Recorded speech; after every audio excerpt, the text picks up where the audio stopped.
Hi there, everybody, and welcome into Vince Scanna Stadium for this series finale between the Bend Elks and the Cowlitz Black Bears. The Elks currently on a 4-game losing skid, while the Black Bears are on a 4-game winning streak. Both teams with streaks.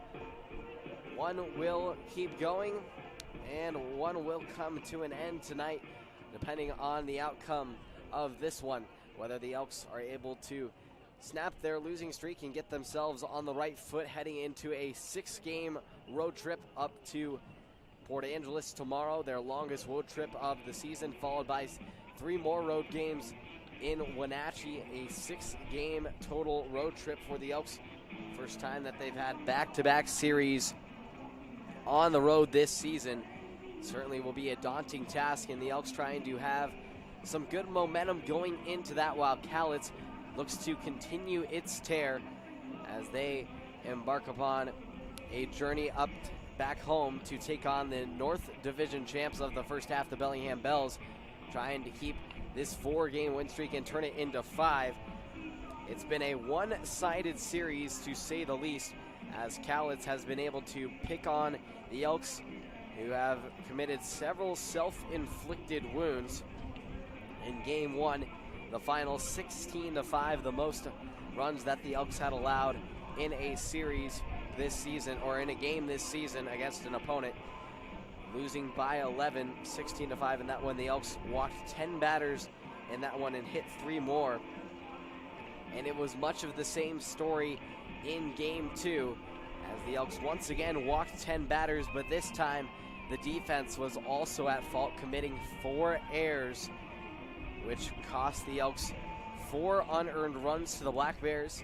And so instead of it being a 5-2 ball game, which it should have been, it ended up turning into a 9-2 disaster, as Cowlitz has rolled to a series win in this one, not necessarily by dominance, as yesterday the Black Bears only had 7 hits to account for their 9 runs, but took advantage of those errors from the Elks and even left 13 base runners stranded on the pads, while the Elks had 5 hits and only left 6 stranded, and were able to bring in 2 runs. So it's a matter of limiting the self-inflicted wounds, the self-caused mistakes, as one could say.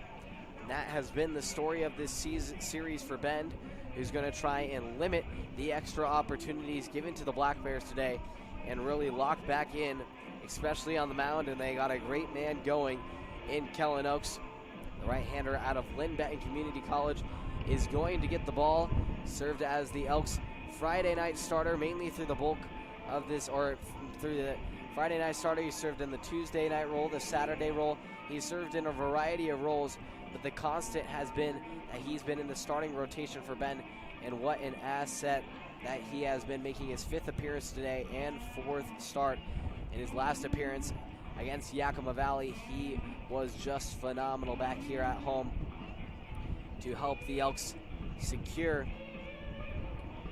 a win in that one over Yakima Valley. Go back to the history and make sure get the game right. 6-3 the final. That was the series finale, yes indeed, because the Elks walked off that game too. But a phenomenal outing from Oaks to round off that series and get the Elks a much needed series win. With 6 scoreless innings, no earned runs allowed, 1 hit surrendered, with just 2 walks to 5 strikeouts. He's been electric on the mound, and he will look to continue to do that. But outside of the pitching and more focusing on the offense and what they need to do today, we spoke with Elks hitting coach and assistant coach, first-year assistant Tyler Hollow, ahead of today's game. The former Utah Tech standout who left his mark on the program, leading the all-time mark for a career in games, starts, hits, doubles, and batting average for a career. Certainly will be remembered a long time over there with the Buffaloes, or with the Bison, that would be. And now I got a first-year coaching gig at the National JUCO level with Iowa Western CC, doing a lot of great things this summer, and Ben, and a great guy that these players looked up to. Tyler Hollow, everybody, our pregame show guest here on the Elk Calls. Seattle University, number 27, Hunter Comine.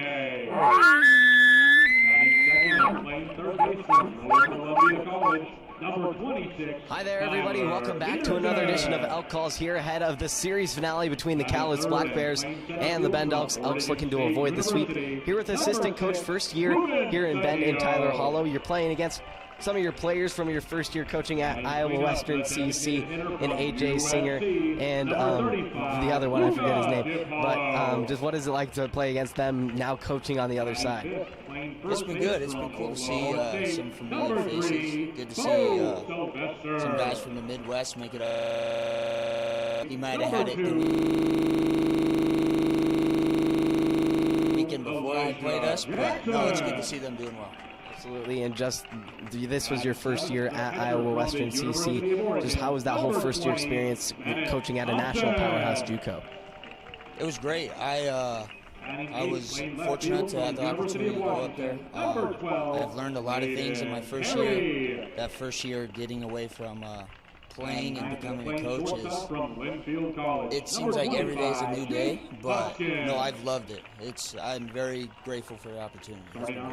As you mentioned, that transition from player to coach, you went straight from your playing career after 4 years at Utah Tech into Iowa Western CC.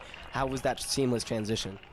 It was good. I had a great time at Utah Tech those 4 years playing for Coach Fate. Blessed for the opportunity that he gave me those 4 years, and I think it really helped me develop into the player I was and the coach I am today. Yeah, and just what kind of knowledge did he instill in you to be able to use those skills and apply them and help them with other players that are up and coming in the game? He was really good at talking and communicating his approaches to every individual player, and I feel like I learned a lot from him, just how everybody is different and you have to take a real individual approach to each player, and not everyone learns the same way or talks the same way. So the more relationship based, if you can create a good relationship with your players, you can get through to them a lot more than not doing that, I guess. Exactly. And just on that note of relationships, just being a player and just relationships with your teammates, how does it differ now being a coach and having the relationship in that kind of different role to where you're still young enough to relate to them in that way, but you're not so old? So just how does that dynamic work? I think I'm in a good spot because like you said, I relate to where they were. I was them a year ago. So on those tough days, the grind through the summer, on those days where it feels like you don't want to show up or it's hard to get out of bed to show up and do the same thing over and over again, I'm a good person to come to, just where it's like, hey man, that's part of the grind. I know exactly how you feel. Let's take it a little easy during batting practice to make you ready for the game. And no, it's been great. And just leaving your mark on Utah Tech, you had 4 incredible years there, ended up leading the program with hits, doubles, batting average, just leaving your mark in a big way there. Just what are you going to sum up your time there, and just how would you sum it up? I loved it. It was great. I'm close with the coaching staff. I'm close with my roommates, other players on the team, family, friends that all still live down there. Again, grateful for Coach Fate for giving me those opportunities early. And no, I love going back down there and visiting. It's great. Do you have any desire to play professionally? Yeah, of course. I mean, that's everybody's dream. And I knew I wanted to be a coach as soon as my playing career was done. So when that time came and it was kind of try to continue the grind through indie ball type stuff, it was like, I think I'm ready to start my coaching career. And luckily, the guys at Iowa Western gave me an opportunity, and I've loved it ever since. And is that your ultimate goal, to still get to professionally, but now in a different type of role, being a coach? Yeah, of course. No, that would be, if the opportunity comes along, I think it'd be really great. I think it'd be cool to learn from those players and coaches at the highest level. and that's just, I want to go somewhere where I continue to learn, and I think pro ball or Division I, Division II, I can learn things from all different types of levels. Obviously just a big learning curve through this coaching experience so far, and just how has it been now back in the West Coast League? I know you formerly played in the West Coast League, now in the coaching aspect. What has been the most fulfilling part of coaching in the West Coast League now? I think just all the levels, the different playing levels that are still in this league. I know some leagues, you get a lot of D1 guys or a lot of high-profile Division II guys, where here it's, like you said, we got 4 guys from Iowa Western Junior College playing against D1 guys Friday night, we threw a guy from UC Davis in Portland, some Northwest Division I schools playing against junior college kids, and I think it's just great to see the expansion of the game of baseball. Absolutely, and I know early on Joey was serving as the third base coach. Now you're kind of serving in that role. How have you enjoyed that? It's been great. It's, again, every day it seems like I'm learning something new, which is awesome.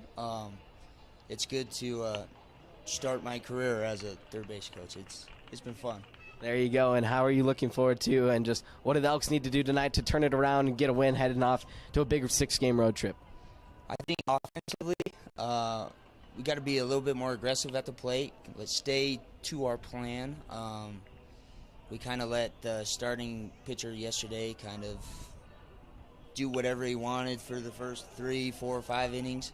And if we get some good quality swings off early in the count in hitter advantage counts, then I think we will have some success. Work ahead, get ahead. Elks have fallen behind in each of these first 2 games. Get in the lead early. That's the key from assistant coach Tyler Wong. Thanks, Tyler Hollow. Just getting all mixed up here.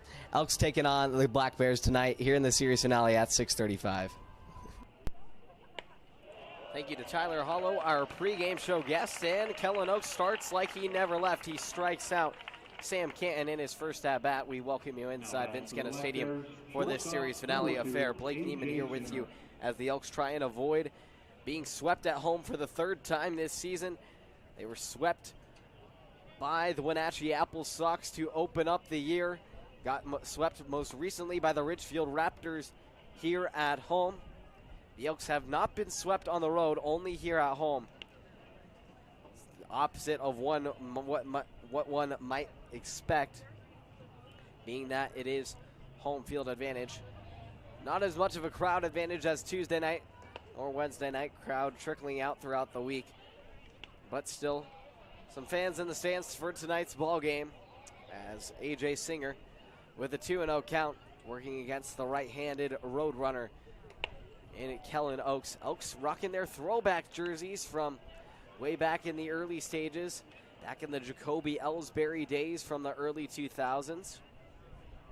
Look good with the all-black and big all-capital letter bend lettering across the front of the jersey.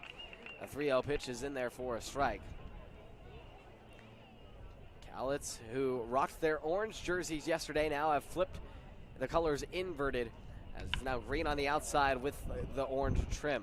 This one's hit into right field for a base hit by A.J. Singer, a player, as we mentioned, for Tyler Hollow in our pregame interview. And Singer was a standout for Iowa Western this past spring and has been a standout in this series so far, accumulating 5 hits through the first 2 games. Although he hasn't had the most outstanding season overall, he is hitting .236, but really started to pop off in this series, as coming into the series, he was riding a 3-game hitless drought, was 0 for 16, and then he comes into this one and really creates some damage. This one's dived on, throw across from Elijah Jackson. He throws it wide, and that's good for the first error of the night from Bend. And Jackson eats that one up. Will go down as a hit instead. So a tough play for Jackson to make. He dodges the air, but allows Latrey McCollum to crack through with a hit. McCollum had his 12-game hit streak come to an end yesterday as he wasn't able to find green grass, but he reaches now for his 19th straight game. He has reached in every game that he has played in this season. Cowlitz is leader in batting average this summer, sitting at .414 through 18 previous outings. Oaks in a bit of a jam here early on, with Oregon State pitching coach Rich Dorman watching on from behind the plate. The 1-1 pitch, check, swing, and through. Count moves to 1 ball and 2 strikes. A couple of back-to-back singles after that leadoff strikeout surrendered by Oaks, who delivers the 1-2 pitch. This one dives off the table for ball 2. Oaks allowed just 1 hit in his previous outing through 6 innings of work, so getting banged up a little bit early by the Black Bears. He does a nice back pick over to first, and the runner just got a hand under there. McCollum just slipping his blue hand mitt on the hot pad over there at first. 2-2. This one soars out and away. Putting balls in play, making the Elks work, has really been the story of this series so far. And the Cowlitz has cashed in on several of the opportunities. Middle's at double play depth as the pitch is fouled back on the payoff. Count remains at 3-2. A battery of Kellen Oaks and Bennett Thompson, roadrunner to Oregon Duck. Bo Sylvester playing at first base for the first time this season, as is Tyler Peterson at third base. 2 new corners for the Elks. The payoff pitch, this one smacked into deep right center. Going back to try and track it down is the Elks right fielder Hunter Comine. He tosses into the cut man, and they'll throw to second. Not trying to get the run, as it will be a sac fly for Larson, who scores Singer from third. And Cowlitz, for the 3rd straight game, strikes first.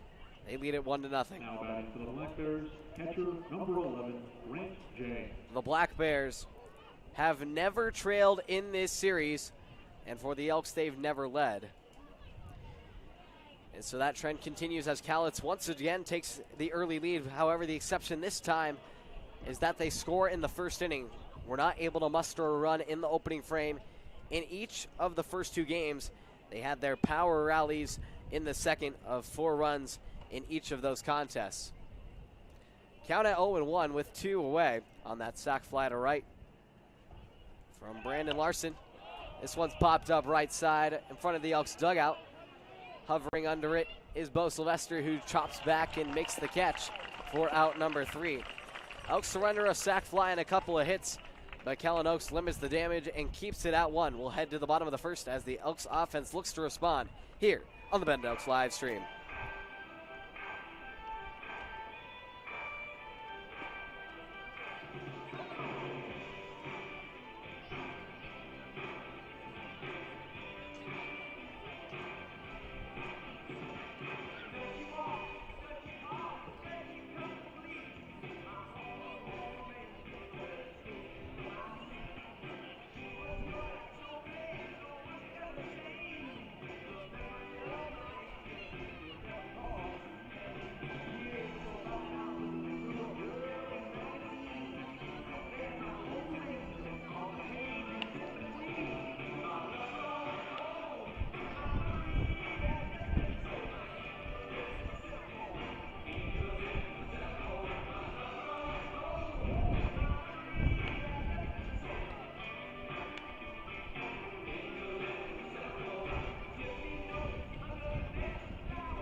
We welcome you back here on the Bend Elks live stream as the Elks enter the bottom of the first inning, trailing for the 3rd straight game.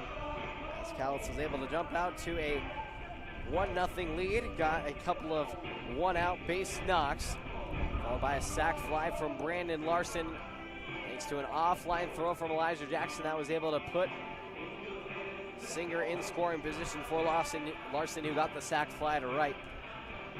And that leads us to a 1-0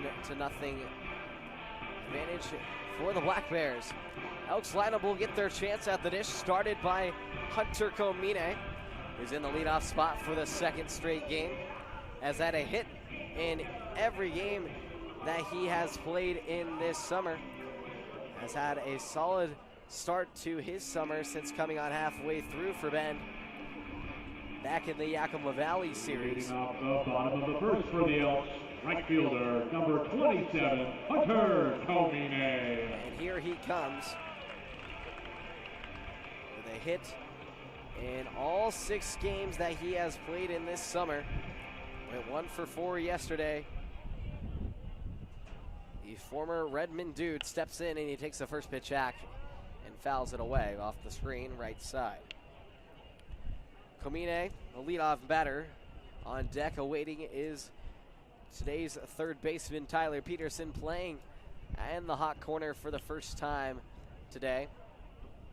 This one misses down and away. Peterson moving over to the corner after he's worked in the middle spots for the majority of the season, either at short or at second base. 1-1 pitch misses outside, just off. 2 balls and 1 strike to count. Ruben Cedillo awaiting in the hole, the center fielder for the Elks today. Batting 4th, the cleanup man, designated hitter Luca DiPaolo. Batting 5th, the first baseman Bo Sylvester, who's also making his first appearance on the corners. As the 2-1 is fied away, back of the press box. Evens the count up. Elijah Jackson in the 6th hole, playing second base today. Batting 7th, the catcher Bennett Thompson. Batting 8th, the left fielder Braden Terry. The 2-2 misses just a bit upstairs and will go full up the staircase. And rounding off the lineup for the Elks, the shortstop, Jake Hoskins. Payoff pitch to Comine. Soft tapper right side. Glove thrown across arm by Eli Kennel for out number 1. Former Corvallis Knight and Oregon State Beaver showing off his glove and his stick that he has all weekend long. Is the only Black Bear with multiple hits in a game this weekend. And was a stellar defensive player for the Corvallis Knights in 2022. Staying close to home to spend his last summer. This one's a high chopper over to the right back to the pitcher, as Peterson will be retired on 1 pitch. Mooring works off the mound. Reed Mooring, that is. The right-hander out of Santa Cruz, California. Number 8, Ruben Cedillo. Making his 6th appearance, and he'll try and work a 1-2-3 inning to start.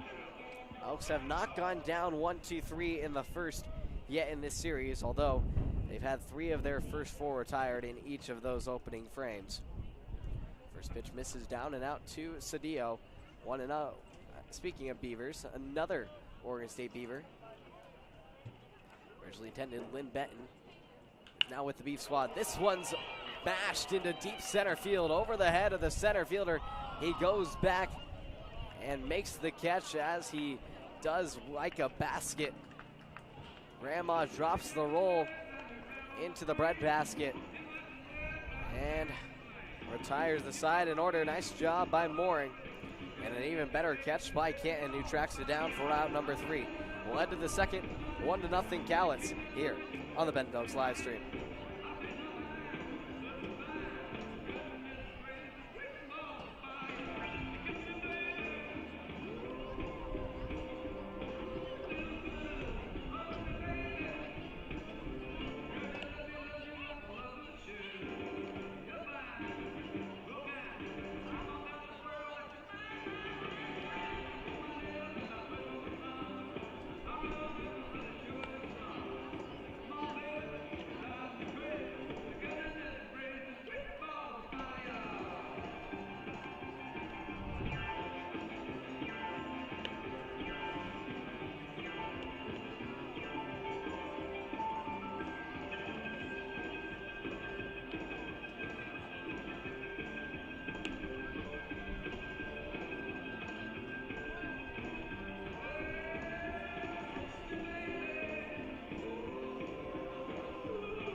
Bears, right fielder, number 18, Ian Riley.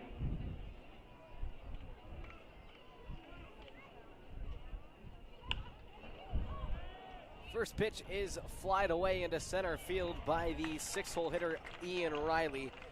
We start off the second inning frame Now as Kellen Oaks works the opening out.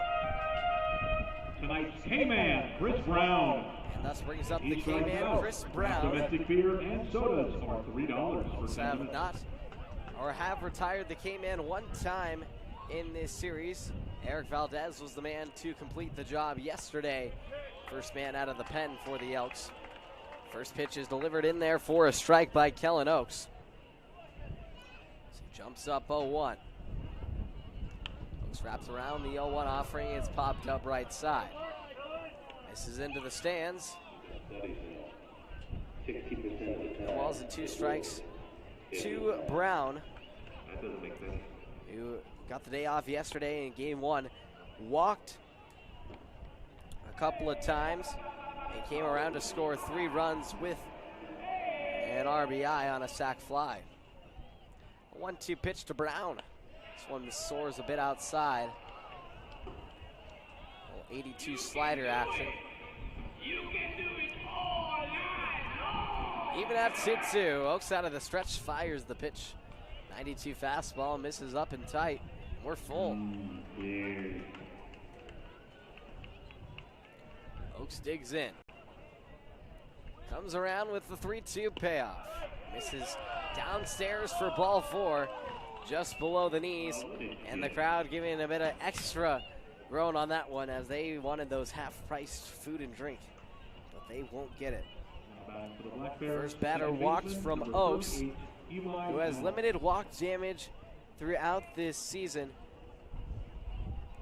as he's walked just 7 to his 16 strikeouts. First pitch from Oaks misses up 1-0. He's now at an even ratio on the day with a strikeout to start off the game, and now a walk here in the second. Cowlitz looking to capitalize as they have. A high chopper up the middle might do the job. Flip from Hoskins over to Jackson, and they turn him off. 6-4-3 double play. The Elks are able to end the inning just like that. Oaks gets his ground ball, and we'll head to the bottom of the second. Elks hold Cowlitz scoreless. This is Ben Elks Baseball on YouTube. Head on down to the team shop below the concourse and catch tonight's attendance. The fan with the closest guess to the actual attendance will win a prize, and the winner of the contest will be announced after the end of the 8th inning.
Elks are able to kill 2 birds with 1 stone as they end the top of the second with a 6-4-3 double play. And speaking of birds, today as I arrived prior to the game here in the press box to do, the pregame stuff of interviews, getting to chat it up with the players and BP, there were 2 birds that flew in here and caused some ruckus. They were rattling around up in the corner of the press box, and I was scared to death. I thought there was a mouse or a rodent or something in here, but it was 2 birds fighting, and they just kept on coming back. Just a couple of birds flying around, soaring their way over their head. Hopefully I don't have any bird eggs on my head. The 0-2 from Mooring to DePaulo. This one's cracked off the barrel. Might have broken the bat, but he'll get a base hit out of it. A base hit cost DePaulo a bat, but he'll take it. He'll take that trade any day. And a short-lived no-hitter for Reed Mooring. 34, Bo Sylvester. As DePaulo plumps that one down the line. On the broken bat off the end. Ethan Krupp retrieves it and takes it back. Cozy in the dugout. First pitch to Bo Sylvester is tipped off the top of the bat, over the head of the net. No balls and 1 strike the count to Bo, playing first base for the first time tonight. As he faces off against Reed Mooring, joined by a battery of Grant J, who hit a solo shot, his 5th of the season yesterday. Certainly a remarkable statistic, accounting for a majority of Cowlitz home runs this season. The 1-1 pitch is a miss in the dirt, as the count will move to 2 balls and 1 strike. Jay with 5 of Cowlitz's 10 home runs, so has accounted for half of them in total.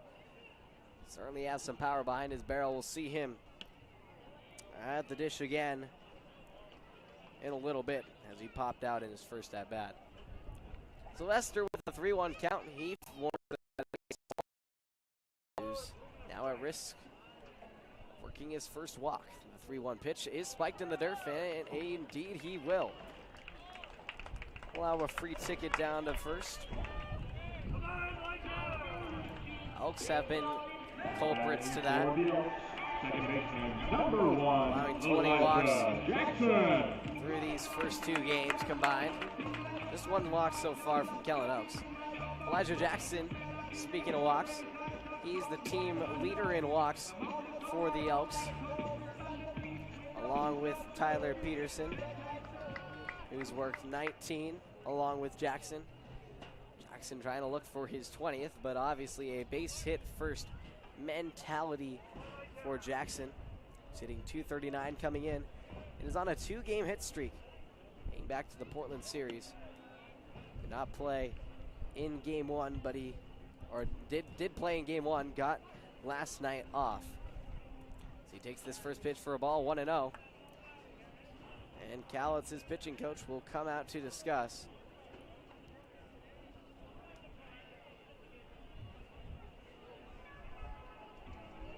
So Justin Parrish will come out to the mound.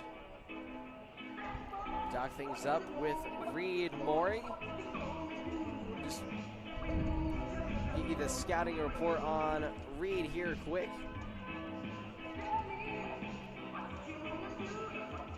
Mooring making his 6th appearance. This is just his first start though. He has a 1-0 record, a 5.78 ERA. 9.1 innings pitched so far this summer. 7 strikeouts to 7 walks, 50-50 ratio there, with 10 hit surrenders in his last outing against Corvallis in game 1 of that series. Mooring ended up giving up 1 point, or game 2 of that series, that would be. His first pitch is fouled off. He went 1.1 innings pitched, 2 earned runs, 3 runs in total, 3 hits surrendered, 1 walk, and 1 strikeout. Now on the mound, he's not gone more than 3 in a game this season. That was his only win back at Springfield. The 1-1 pitch is fouled away by Jackson. Count moves to 1 ball and 2 strikes. Bennett Thompson awaiting on deck. Rocky number 28. Must have not had number 20 in those black jerseys. 2 on, 1-2. Bottom of the second, 1-0 Cowlitz. Jackson takes it downstairs. Oh, at the knees. Or strike 3. First strikeout of the night for Mooring. Jackson thought he had it a bit low. But it's just dialed right at the knees. The first out of the frame. Keys from Tyler Hollow earlier in this game were to work ahead in the count. Stick to your aggressive approach. Get into hitter's advantage. Be able to put runners around. This is a grounder up the middle. Takes a nice hop and a spin to Singer. Over to Kennel. On to first. And that's in time. As Cowlitz counters with a 6-4-3 of their own. They match the Elks and get out of the frame clean. Leaving the bases clear as we'll head to the top of the third. Elks get a hit, but aren't able to work any home.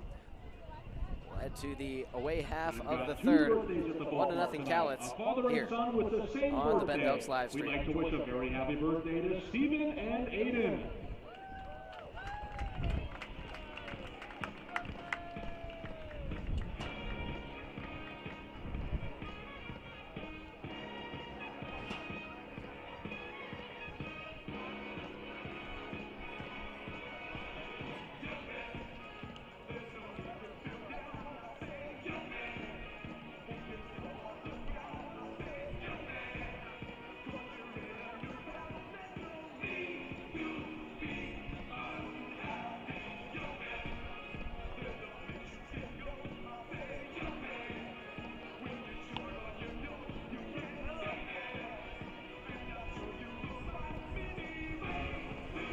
We welcome you back inside Vince Scanna Stadium here on the Bend Elks live stream.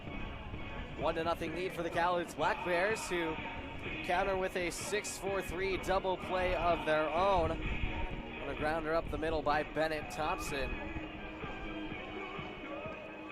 Elks had a 6-4-3 in the top half of the inning. So 2 double plays in the frame. Good middle work by Latrey McCollum and Ian Wright, or AJ Singer and Eli Kennel. That would be, and for the Elks, it is Jake Hoskins and Elijah Jackson. And with that, Cowlitz will welcome the final man in their order to need to hit in his first at-bat. Griffin Sotomayor come to the plate, 9-1-2.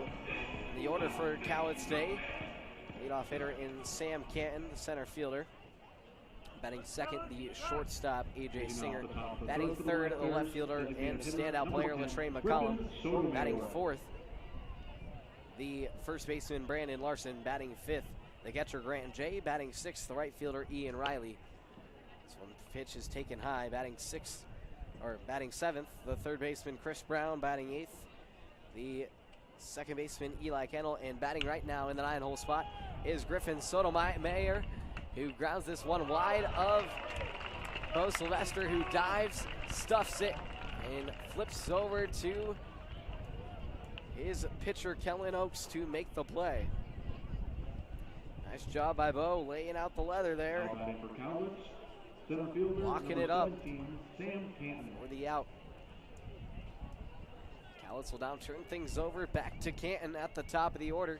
He struck out in his first at-bat, and he takes a 92 fastball right at the belt, excuse me. 0-1 pitch. Tapper, slow roller over to the right side. Picked up by Elijah Jackson at second. Tossed to first for out number 2.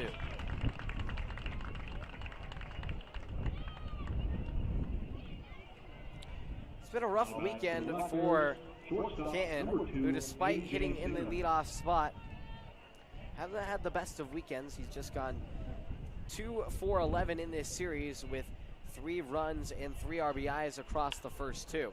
This one's lifted on a pop fly in a foul right territory. Bounces just in front of the beer garden. No balls and 1 strike to count. 2 away, base is clear. A.J. Singer at the box. Had the first hit of the night for Cowlitz and scored their lone run back in the first. This one's popped near the Elks dugout, has a chance for Sylvester, but it bounces off the top of the clubhouse. And moves to 0-2.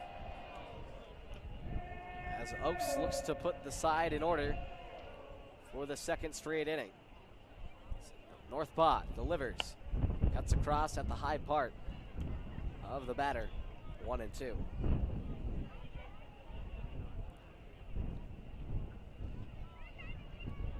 1-2 pitch to Singer.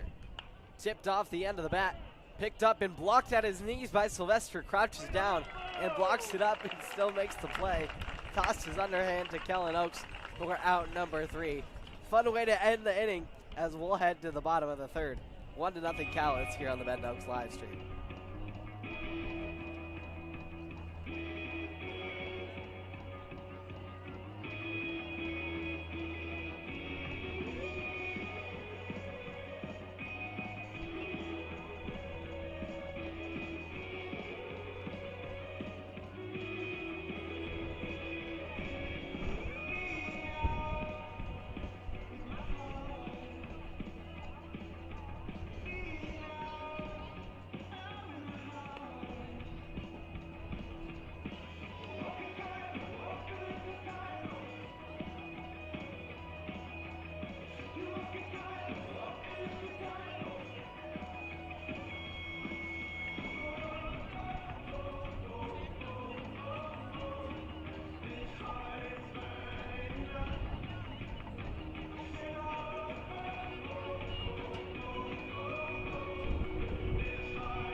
Bottom of the third for the Elks. Bottom of the third inning here inside Vince Skinner Stadium.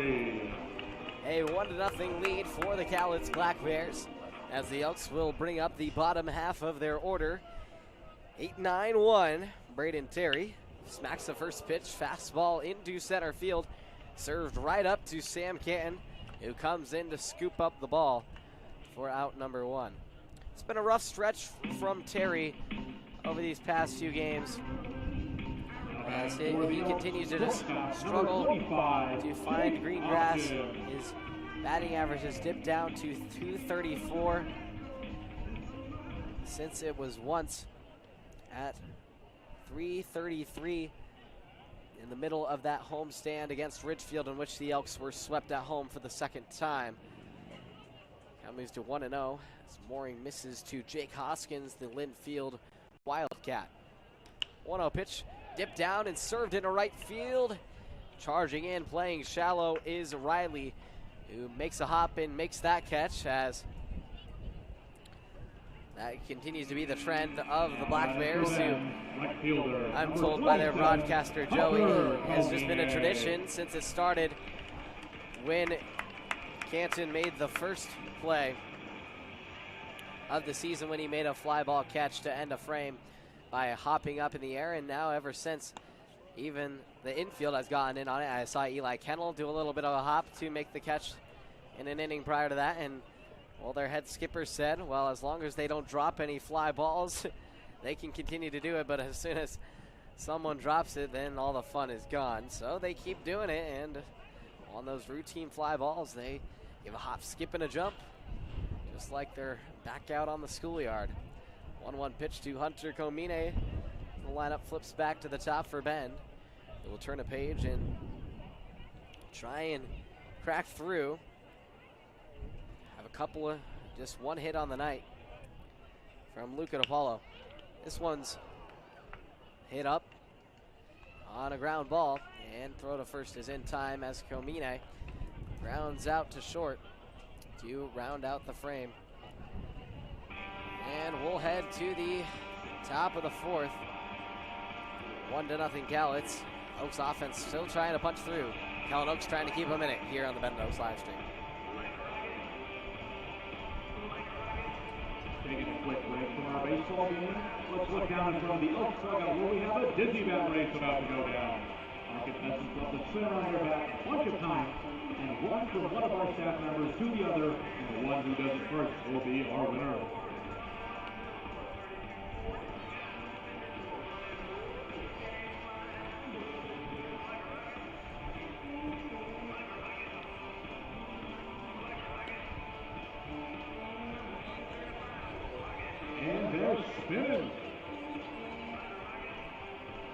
Close race down to the finish.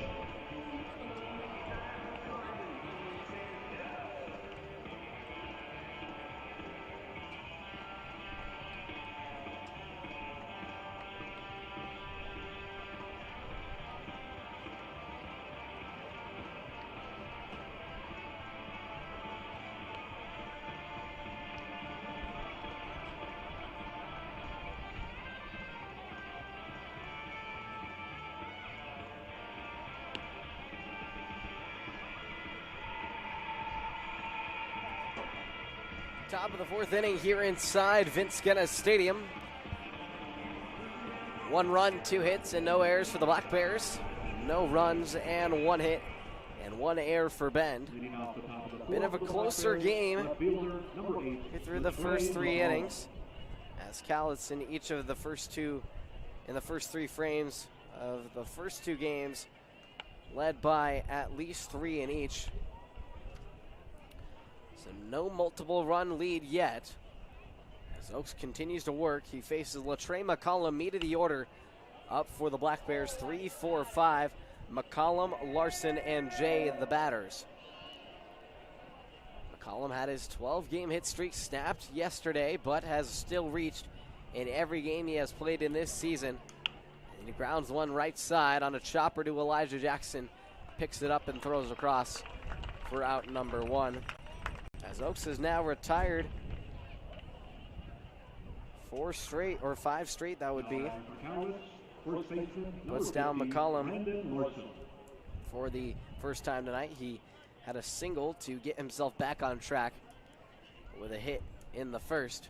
Now has a hit in 17 and 19. Another chopper, right side, scooped up by Jackson. Tossed to first, right on the money. Couple of quick outs by Oaks. Attack in the zone, and that's been the key for Benton, just needing to trust their stuff, attack the zone, and make Cowlitz put some balls in play for this defense to back up. Well, you got to take that with a grain of salt considering yesterday's game with the defense committed 4 errors, but for the most part, Elks have been a pretty good defensive squad, with some talent scattered across the infield and peppered in the outfield. This one's fouled back to the net. 0-1 to Grant J with 2 away. 6 straight batters retired by Kellen Oaks. Tosses the 0-1 offering, misses it just at the elbows. To Jay, who had a solo shot yesterday, his 5th home run of the season. Poked 389 feet over the left field fence. With Justin Sukata giving no chase to it. He looked up and it was way gone out of here. Jay had 21 homers at Dallas Baptist this past spring, leading the College World Series contender most of the years. Always seems to squeak their way into the NCAA tournament. Played left field also for just the 2nd time this season in yesterday's affair. The 2-2 pitch from Oaks slides across, trying to get Jay to chase on that outside slider. We'll go full 3-2.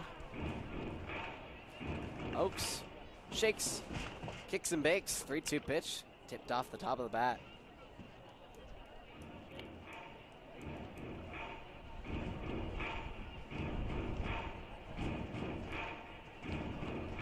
Ethan Krupp retrieves as Jay will look to try and come through here. Keep the inning alive for the Black Bears, who have been iconic for poking through with 2 outs. Another payoff pitch. This one soars over the head of Jay, who ducks down for ball 4. And so the notorious 2-out walks continue for Bend. Just the 2nd of the game for Kellen Oaks, who has been better about patting the zone than some of the Elks' previous starters.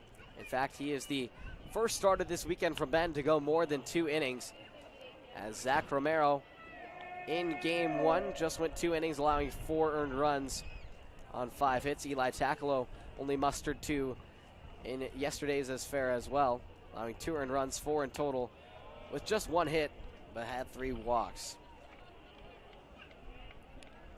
Oaks so far throwing well, trying to make a good impression on Rich Dorman. Oregon State pitching coach, in attendance tonight for this series finale between the Elks and the Black Bears. First series between these two. Elks will head up to Cowlitz to finish off their regular season with likely crucial playoff implications on the line between these two teams, each fighting for that overall playoff spot and even the second half title, as it's a close race between these two. 2-2, 2 down, runner on first. Oaks readies and fires away. The 2-2 pitch, breaking ball, got him swinging on the outside corner. Strike 3. Oaks has retired 7 of his last 8 as the Elks will head to the bottom of the 4th inning. Trailing just by 1. Elks trying to pull even here on the Bend Elks live stream.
We welcome you back for the bottom of the 4th.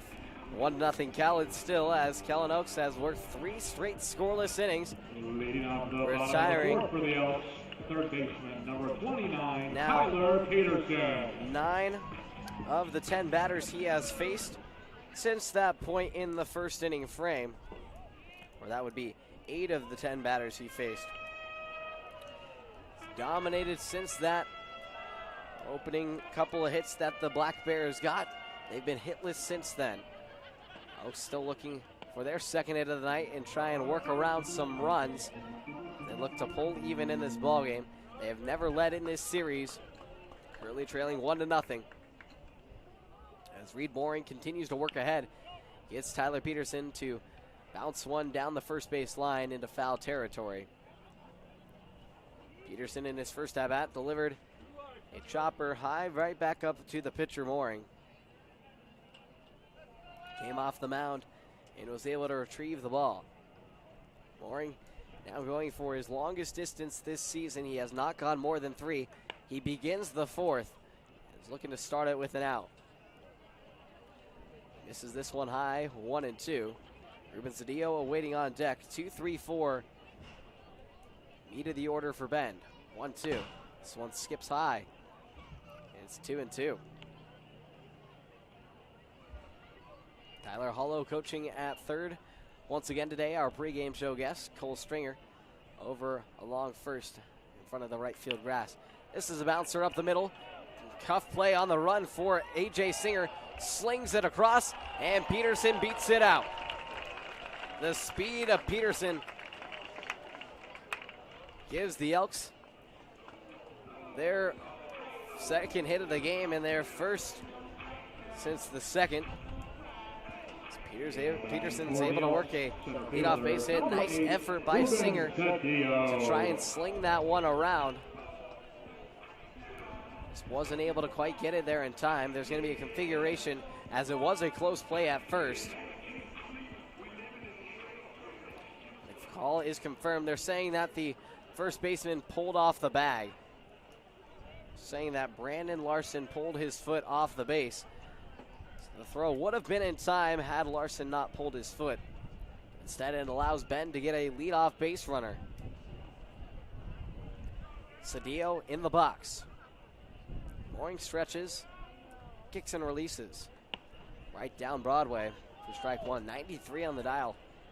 Certainly a hard throwing hurdler there in the arm of Mooring.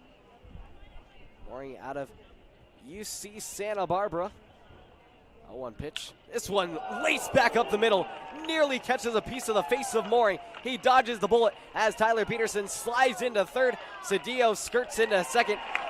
And themselves back-to-back base hits to start the fourth. And now find themselves with two runners in scoring position. Mooring hit the deck on that rocket right back up the middle. Now batting for the Elks, designated hitter number 35, Luca DiPaolo. Just an absolute missile off the bat of Ruben Cedillo, who laid his sights right back up the middle and didn't miss. The only thing he missed was Mooring, who will look to reset as he was most certainly shaken up, dodged that one to the face, and remains in the ball game. So he is all okay. This one looped in, a bit high of the zone for ball one. Luca DiPaolo at the dish, the team leader in doubles for Bend. Trying to deliver an extra base knock that could bring a couple of runs home and give the Elks their first lead of this series. Not only has Bend never led, they've never even tied.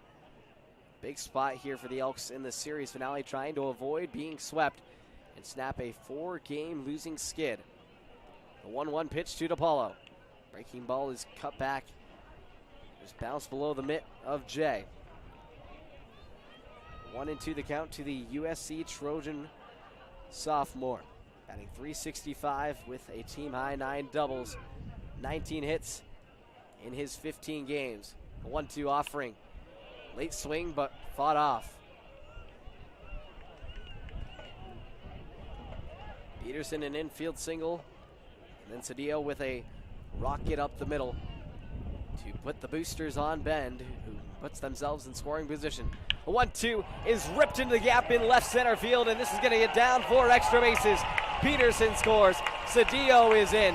And it's the 10th double of the season for Luca DiPaolo, who gives the Elks their first lead of the series. Elks with the lead, 2-1.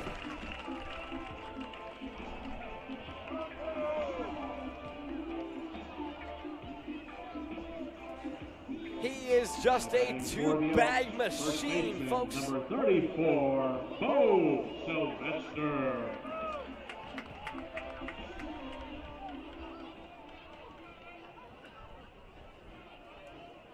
Luca double DiPaolo does it again. Oh, Sylvester delivers a chopper back up the middle. Eli Kettle comes in, throws across to make the play for the first out of the inning.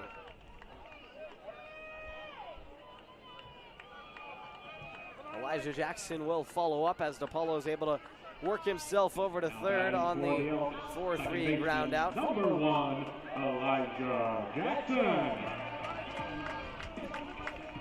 Has just a couple of former teammates in Eli Kettle and Luca DiPaolo, both playing with Corvallis last summer. This one's hit through the right side for a first pitch base hit for Elijah Jackson. He easily strolls down to first with an RBI single to score DiPaolo. A 3 spot here in the fourth for Bend. Elks lead it 3-1. Catcher number 28, Bennett Thompson.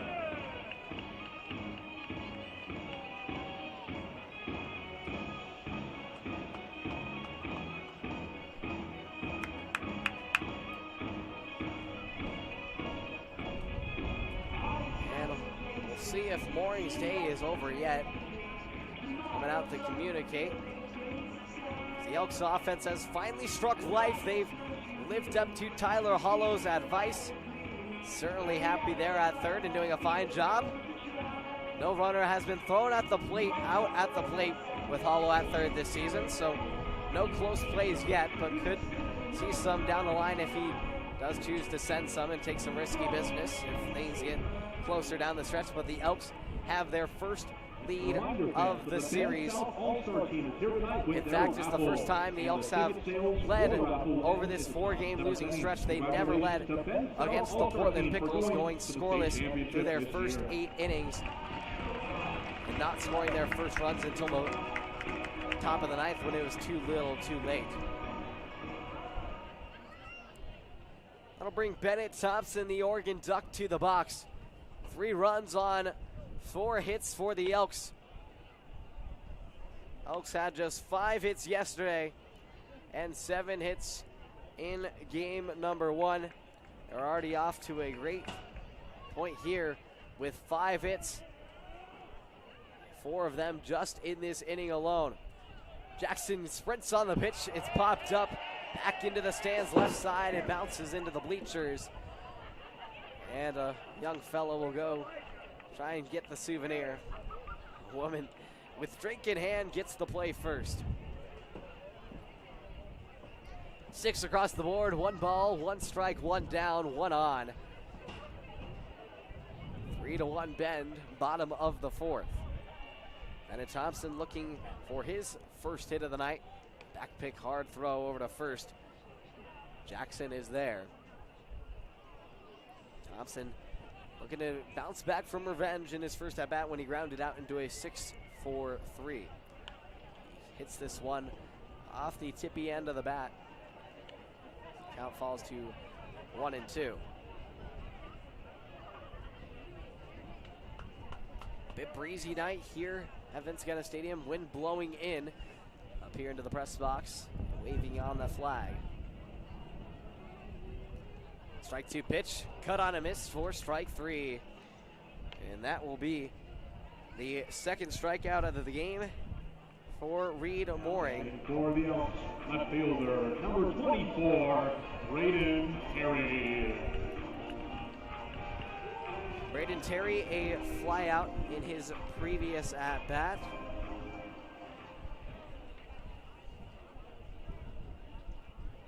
Trying to find his way aboard. As Terry currently sits on a 2-game hitless drought.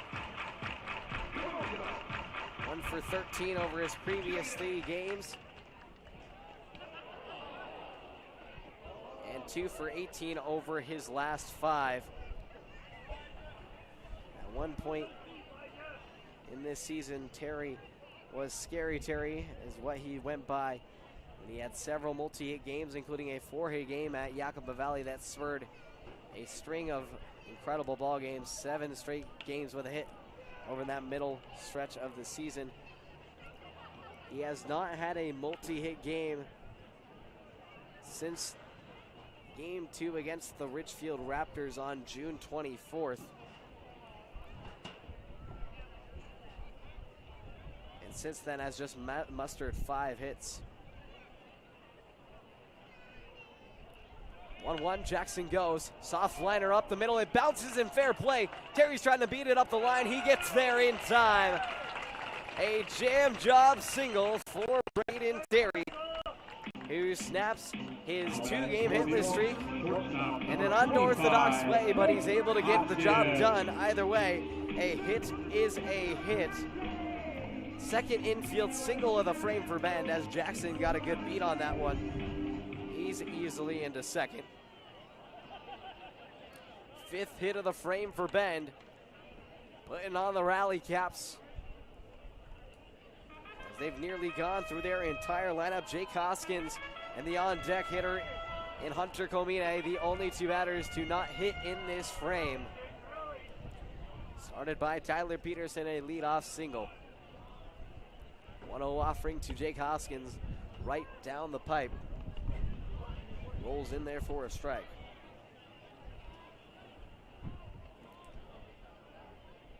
Hoskins lined out in his last at-bat. Look back from Mooring, comes to the dish. Bounces this one in the turf. 2-1.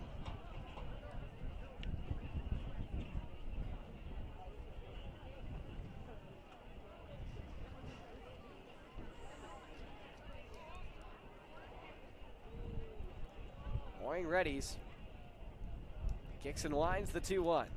It's fouled off back to the screen. Evens the count at 2-2. 2 balls, 2 strikes, 2 down. 2-run lead for Ben. Deuce is wild. Bottom of the 4th inning. Mooring sets at the belt. Rips the 2-2. Fouled over into the Cowlitz third base dugout. Hoskins trying to find his way aboard.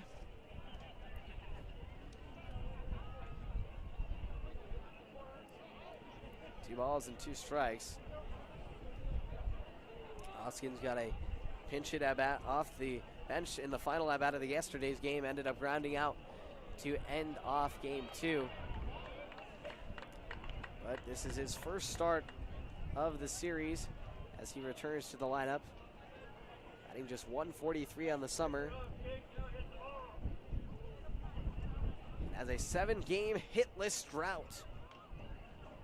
2-2 pitch is ripped up the middle, and there you go. He snaps the streak. Hustling around third is Jackson. He sprints across the plate, and Jake Hoskins snaps a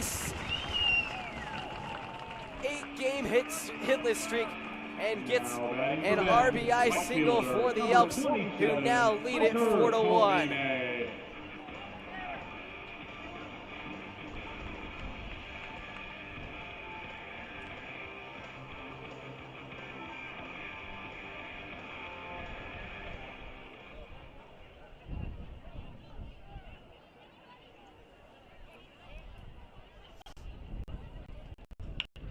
This one's poked up the middle. Dribbler coming around the bag is Eli Kennel. Tries to throw to first. It's not in time. Kennel tried to track himself back around and kick second base, but instead he boots the ball away on the throw and isn't able to get it. The Elks keep the inning alive and have now gone through their entire order. Braden Terry and Jake Hoskins, the bottom of the lineup, each snapping hitless streaks. It was a 7-game hitless streak for Jake Hoskins, 9-8. As I originally had the first time, should have gone with my gut.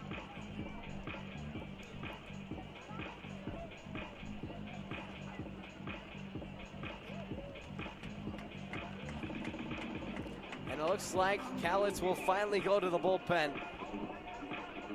as it's now a 4 spot for Ben. Cowlitz has owned the 4 spot throughout this series, with 3 of them in game 1 and 1 in game 2. 4 spots for Cowlitz in the series. Elks get their first here today as the 4-run 4th inning continues when we come back here on the Ben Elks live stream.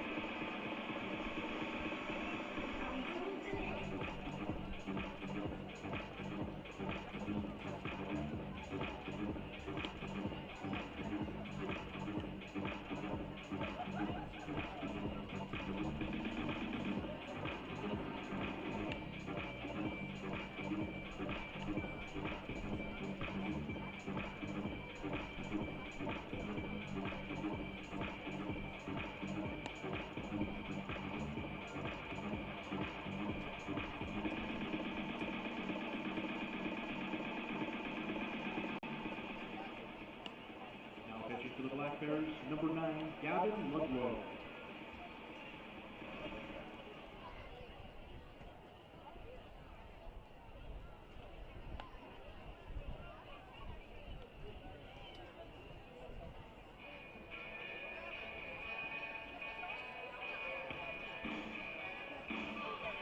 We welcome you back.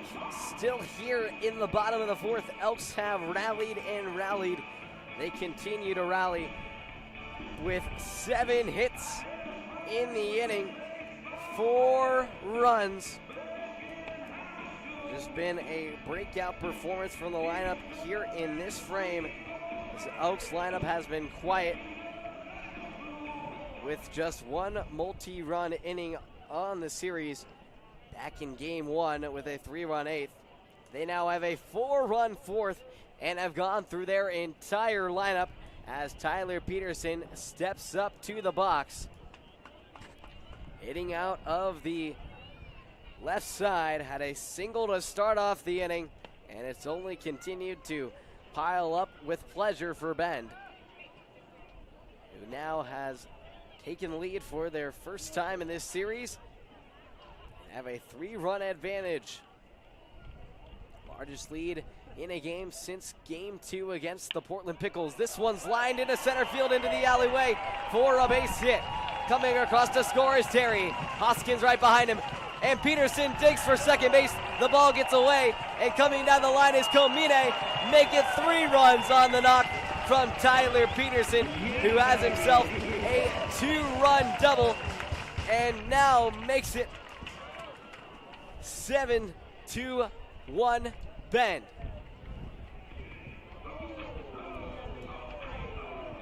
Batting for the Elks, center fielder. 3-run score on the knock. Jake Hoskins, Braden Terry, and Hunter Komine all come across to score.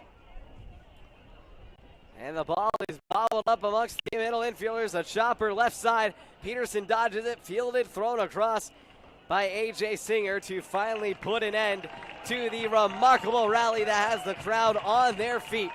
The Elks with 8 hits to score 7 runs in the 4th. A monster showing in the series finale. The Elks are back, baby, and we'll head to the 5th. 7-1 Bend here on the Bend Elks live stream. One chance to hit a golf ball as close as they can to Benny Armstrong, holding the crossbar flag. Both contestants will each get a free Sun River Bend Elks hat, and the winner of the contest will win a free round of golf at Sun River Resort. Let's see who wins.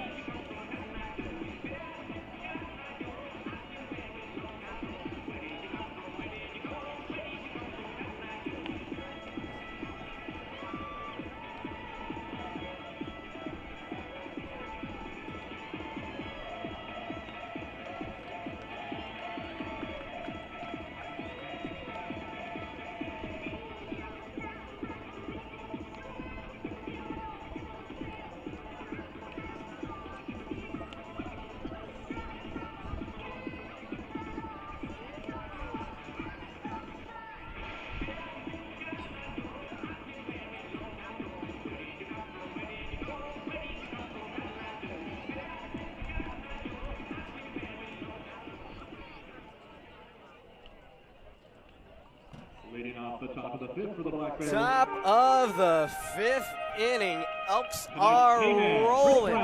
7-1 lead here in the series finale. And if Cowlitz had any hopes of a sweep, they're dimming now as they find themselves in a big hole.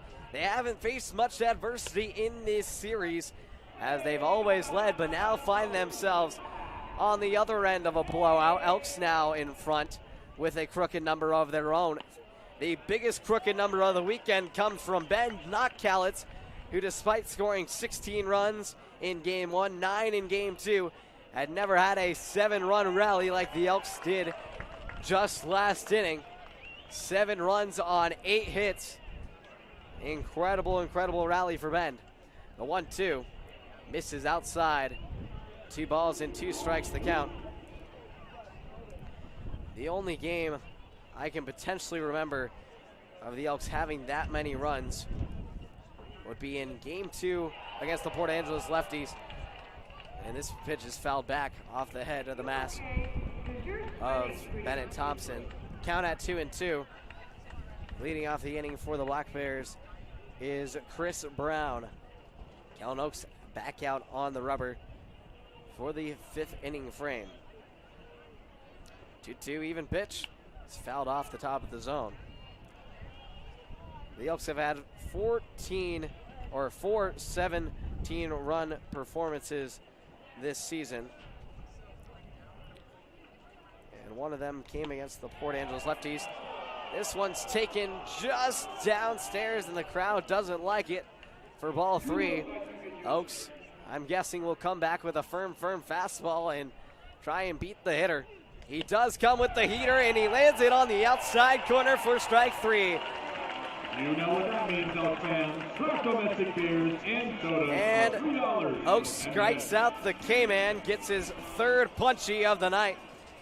And all drinks and meals are now half off for the next 10 minutes here at Vince Scanna Stadium. Big time punch out for Cowlitz, who now is striking out back-to-back batters. 1-0. The count to Eli Kennel. He grounded out into a 6-4-3 double play in his last at-bat. Turned one of his own today also. The Elks, the last time the Elks scored, so as I was remembering, the only inning I remember with the Elks having that many runs was against Port Angeles. This one slapped through the left side, outside of the chalk line and left. 2 balls and 1 strike the count. The Elks against Port Angeles and Yakima Valley had 2 17-run games in a matter of just a week through that early stretch of the season. So the Elks have scored 7 or more runs now on 3 occasions this season, or now 4 occasions, with tonight being the 4th. They scored 7 runs in the second inning against Port Angeles in a 17-5 win there, and then scored a season-high 8 in the 4th in a 17-10 win against Yakima Valley, and then followed that up with 7 more in the 5th in that Yakima Valley win. Scored 15 runs across the 4th and the 5th in that one. Big-time crooked play. The Elks now with a walk and a runner aboard. Now batting for the Black Bears, designated hitter number 10, Griffin Sotomayor. Oaks is able to allow Kennel to reach 3rd walk from Kellen Oaks. Trying to load up the zone and try and have the Elks turn 2. That's exactly what happened the last time he allowed a runner on first. He got a punch out with 2 outs, but when he allowed one with 1 out, he got a 6-4-3 double play. He comes with the 1-0 offering and gets the batter to chase. It's Griffin Sotomayor. He grounded out to first in his last at-bat. Back pick from Oaks, trying to keep the runner posted at first in Eli Kennel. Kennel currently 6th on the team in batting average, and it's going to be called for a balk on Oaks, who will take off his cap. And didn't let go of the ball on the pick move attempt on to first, and will have to reset with now a runner in scoring position for Cowlitz. 1 ball, 1 strike, 1 down, 1 on. Top of the 5th, 7-1 bend. The delivery from Oaks misses high on the slider. 2 balls and 1 strike the count. Kennel has 5 stolen bases on the summer, which ranks 2nd on the team. He stationed there at 2nd as Sotomayor cuts through the 2-1, evening the count up at 2 balls and 2 strikes. Here's the 2-2 pitch, knobbed off the end.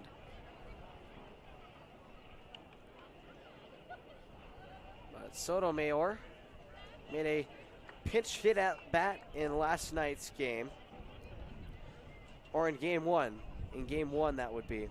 He went 1 for 1 and scored a run. He's 0 for 1 tonight. And he cuts through, make it 0-2. As Oaks now strikes out his 4th batter of the ball game and his 2nd of the inning. Now batting for the Black Bears, center fielder number 17. Lineup turns over to Sam Canton. Cowlitz will look to get some production from their leadoff man, who is just 2 for 11 in this series. This one soars high. 1-0 the count to Canton. Currently 2nd on the team in batting average, though. Batting .322 with a 2-game hit streak. Trying to find green grass for the first time tonight.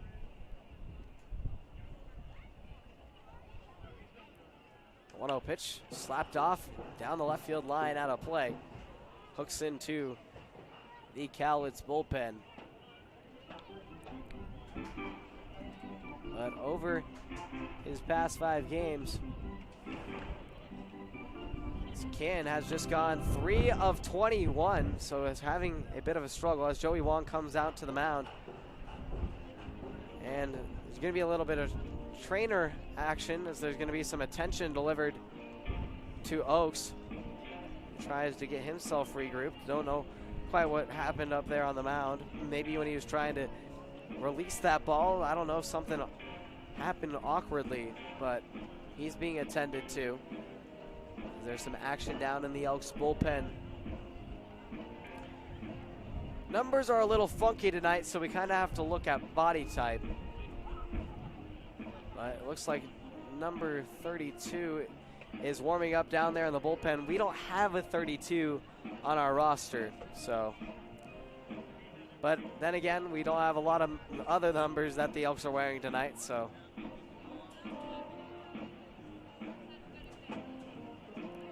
One ball, one strike, and 2 down as Oaks and the rest of the Elks confer on the mound while he gets himself ready. As I mentioned, Oaks getting a special guest tonight in the Oregon State Beavers pitching coach Rich Dorman, appointed by Pat Casey. And head coach Mitch Canham, currently for the team, back in 2019. Norman came to Oregon State after 3 seasons at Grand Canyon, down in the Valley of the Sun, now in the Willamette Valley. He also spent 8 years in the Seattle Mariners organization and was honored in 2022 as the National Pitcher of the Year. Or he mentored the National Pitcher of the Year in Cooper Jerpy, who won all Pac-12 honors and won a Pac-12 best 11 games while setting an OSU record with 161 strikeouts. That also marked a lead in a game, or the lead in the nation in strikeouts. I was at his 16 strikeout performance against the Stanford Cardinal early on in that season.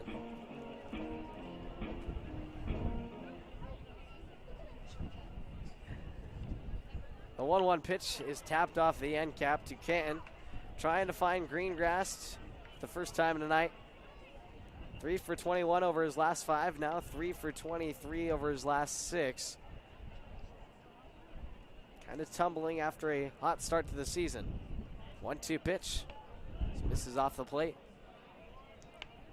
2 balls and 2 strikes, the count to Canton. Runner on second. Deuces wild. Top of the 5th. 2-2 pitch. Cut off the inside part of the bat. Skips over the head of the press box. Will stay evened up. Cowlitz has gone 3 scoreless against Oaks. Looking to make it 4 scoreless. Sets at the rubber. Lets off the 2-2. Spiked in the turf and blocked up by Bennett Thompson. It squares that one up to keep it in front.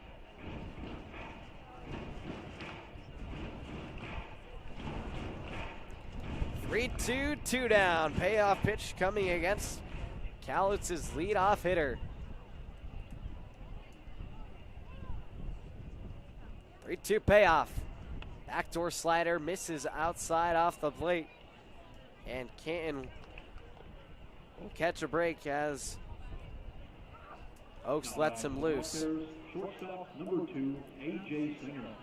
Oaks has not been as straight to the point fastball tonight, as he has now walked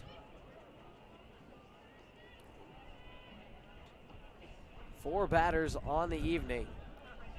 A season high for him. Drops this one down below the knees for ball 1 on A.J. Singer, who's 1 for 2 with a single in the first, scoring Cowlitz's lone and only run. But now, after a couple of walks, but the base runners aboard, Elks finding themselves in a familiar scenario from this series, and as is Singer, who went 3 for 4 in game 1. or 4 for 6 in game 1, my correction, with 3 RBIs, 1 for 4 yesterday. Pick back move from Elks. Kennel is easily there. Elks' previous high in walks was 3 against Ridgefield in the series finale up there at the RORC. This is tipped up over the head of the net.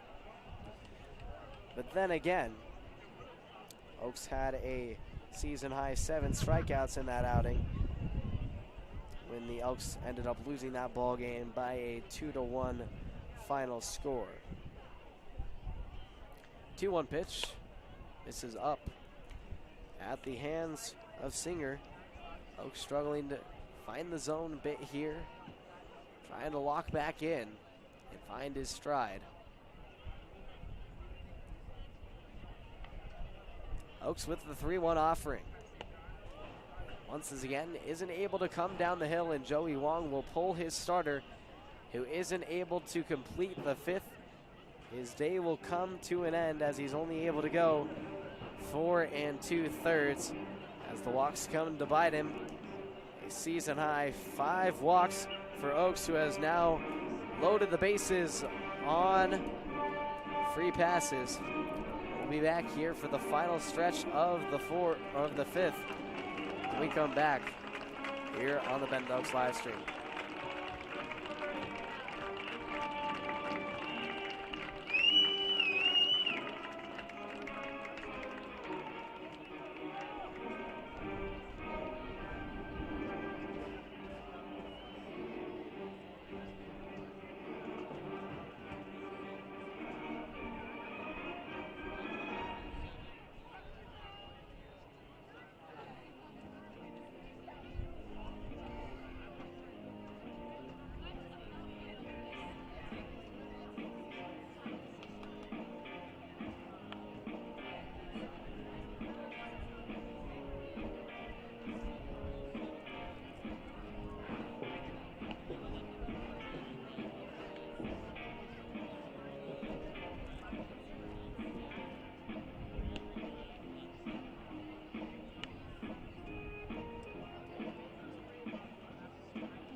Pitching for the Elks, number 36, Mahiro Tomita. Elks bring the split ball machine into the ball game as Mahiro Tomita looking to be the hero as he comes into the ball game with bases loaded for the Cowlitz Black Bears and their best hitter at the plate in Latre McCollum. Not much bigger of a jam one could get themselves into. But Tomita just the man to try and close out the job. No balls, 1 strike. Tomita delivers another splitter. This one drops just below the knees of McCollum, who's 1 for 2 tonight with a single on the infield to Elijah Jackson in his last at bat. Here's the 1-1. Fisted over into right field, down for a base hit. This will score Kennel. Coming right behind him in to score. The throw off line to Bennett Thompson as Kennel and Canton come across. Into third is A.J. Singer. It's a 2 RBI hit for Latre McCollum, who cuts the deficit to 4 for the Black Bears. Elks still lead it 7-3. Black Bears are able to take advantage of the free passes as they have throughout this series. That being just their first hit of the inning. that is just what the Black Bears have done. Elks have walked batters to put base runners aboard, but have then allowed Black Bears the opportunity to put their hitters at the plate, and they have delivered. McCollum delivers his second hit of the night. This one's ripped into center field, curves into the glove of Ruben Cedillo to end out the frame. As the Black Bears get a couple back on a bases loaded 2 RBI knock by Latrey McCollum, will add to the bottom of the 5th inning. Elks still up by 4, 7-3 Bend here on the Bend Elks live stream.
Leading off the bottom of the 5th for the Elks, designated hitter number 35, Luca DiPaolo.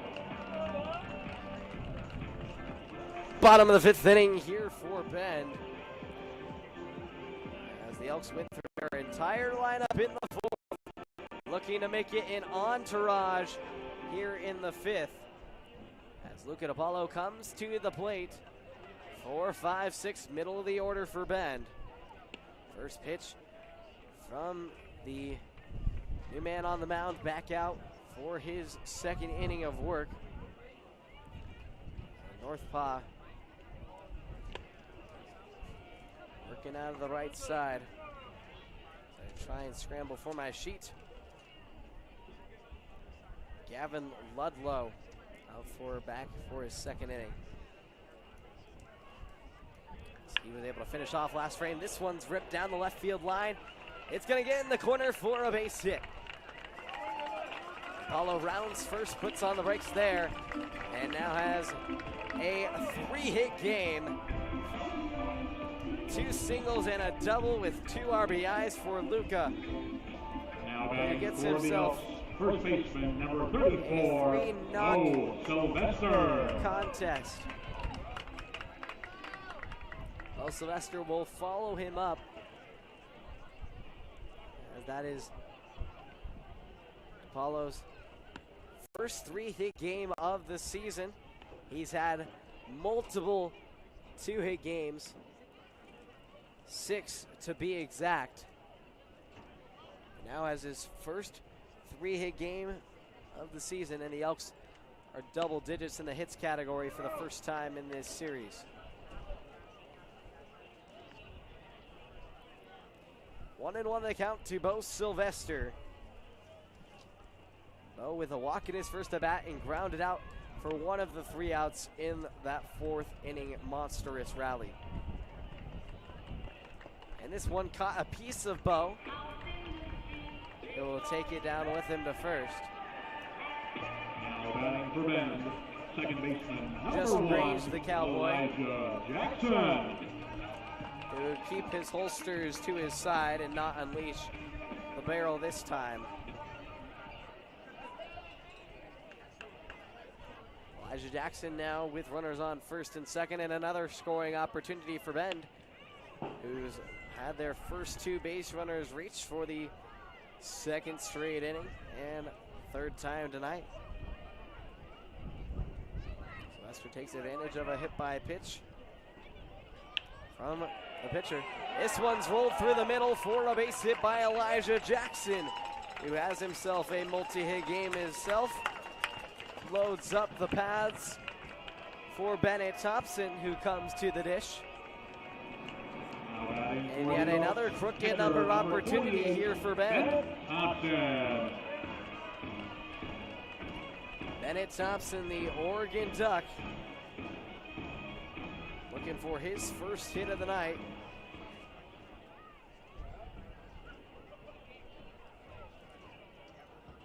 First pitch to Thompson. Fastball taken away for ball one. Thompson went 1 for 4 in last night's affair. Counted for the Elks, lone RBI with a double. His third double of the season. 1-0 pitch to Thompson. Cuts its way across the outside corner, catches a nibble of the outer black. Started off by a single by Luca DiPaolo into the left field corner. Hit by pitch from Bo Sylvester, and Elijah Jackson single up to center. 1-1 count. Thompson takes this one inside at the knees. 2-1 the count.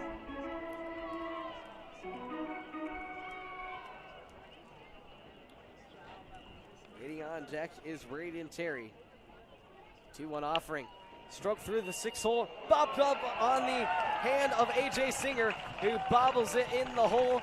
Isn't able to scoop his glove under it.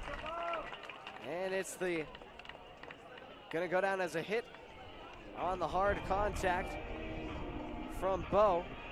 Gives the Elks their second straight inning with a run. Number 24, and it's now 8-3 Bend.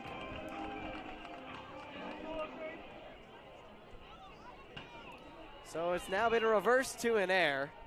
Thank you, Michael. Appreciate that. Wrong button. Wrong button. E6 as I thought so.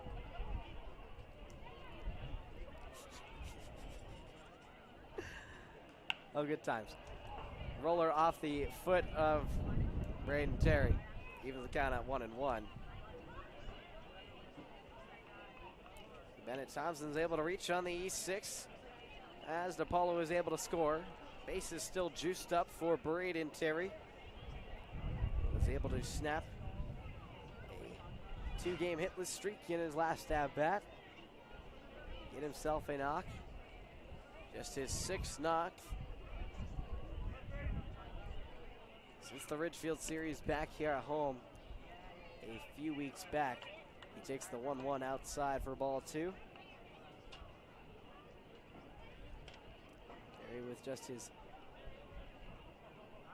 6th hit since June 24th in that last at-bat. He's had a tough stretch over these past couple of weeks, trying to find that rhythm that he had through the first 2 weeks of the season. 2-2, no down. Aces juice for Terry, righty on lefty. The pitch is delivered and it's skied into center field. Tracking back on it is Canton, gets under it, sprinting down the line is Sylvester. Each base runner trying to move 90 feet, and they will as Jackson slides into the third. Meanwhile, Terry works his way around to second, or moving over to second. And anyway, a sac fly is able to score. Bo Sylvester and Thompson moves to second, while Jackson moves to third, and it's 9-3 Bend.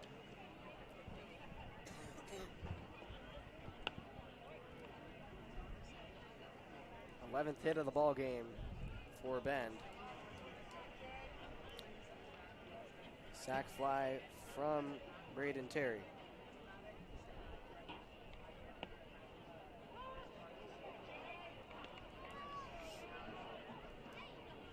Jake Hoskins at the plate snapped a 7-game hitless drought in his last at-bat. Trying to keep that trend going with runners on second and third. He lines it up the middle and now has himself a multi-hit game. Jackson trots down third. Coming around to score behind him is Bennett Thompson.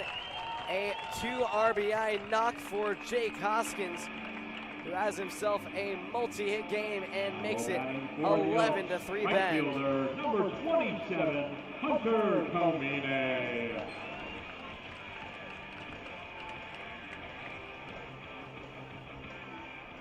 Elks will flip it back to the top as the Elks have gone crooked yet again with 4 runs here in the 5th to follow up their 7 runs in the 4th. Just a remarkable turnaround from these first 2 games as the Elks now have 11 runs on 11 hits. 2 RBI single for Jake Hoskins. Scoring Jackson and Thompson. He's now posted at first. Gavin Ludlow has not done much better than his mate, Reed Mooring, who started off the ball game. Sticks across the board. 1-2 the count. 1-2 offering. Bounced up the middle by Comine. Flipped to second, on to first, and that's in time to end the inning. As Black Bears get a double play to end the rally for Bend, who will end it at 4, but tack on some extra insurance with 4 runs in the inning, make it a double-digit game. 11 runs for Bend, just 3 for Cowlitz. We'll head to the 6th here on Bend Elks live stream. From one of our staff members to Vinny, our mascot. And the one who does quickest will be our winner tonight. We got a lot of contestants, so let's see who wins.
Top of the 6th inning here inside Vince Guenna Stadium. The Elks are dominating the Black Bears right now. A turn of the script of this series. While the Black Bears had been dominating the first 2 games, the Elks are in control here in Game 3. A sky-high fly ball to center field to lead off the inning from Grant J.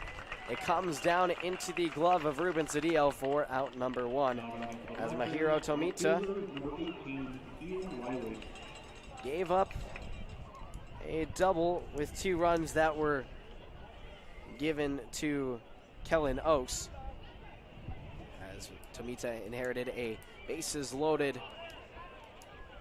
2-out jam against the Black Bears' best hitter in Latrey McCollum. Did not seize to deliver. But Tomita was able to work out of the inning after that. As Jay flies out. This one's hit to the right side on a one-hop skip to Elijah Jackson. Tosses on a lob to first in time. Too easy. 2 away just like that from Tomita.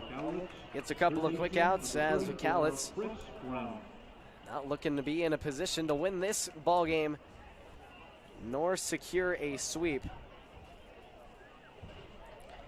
Now Chris Brown at the box. Tomita trying to put down the Black Bears in order for the first time himself, and just for the third time for the Elks.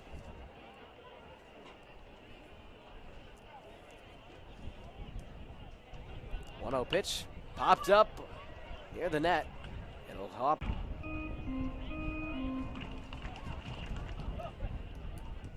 Tomita comes down the hill and delivers a dirty splitter at 63.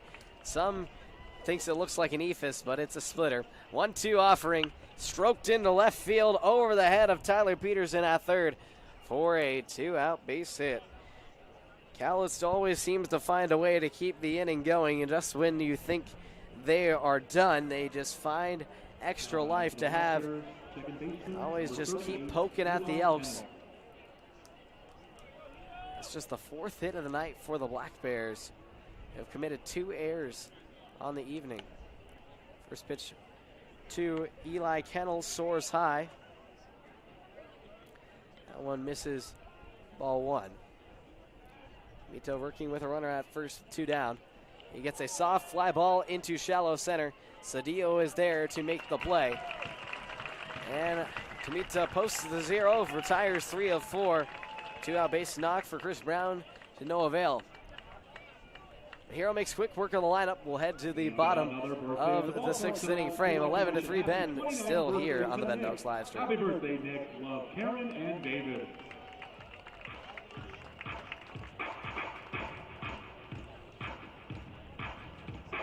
This is something new. The Cancer Slide Part 2, featuring the Platinum Band. And this time, we're gonna get funky. Funky.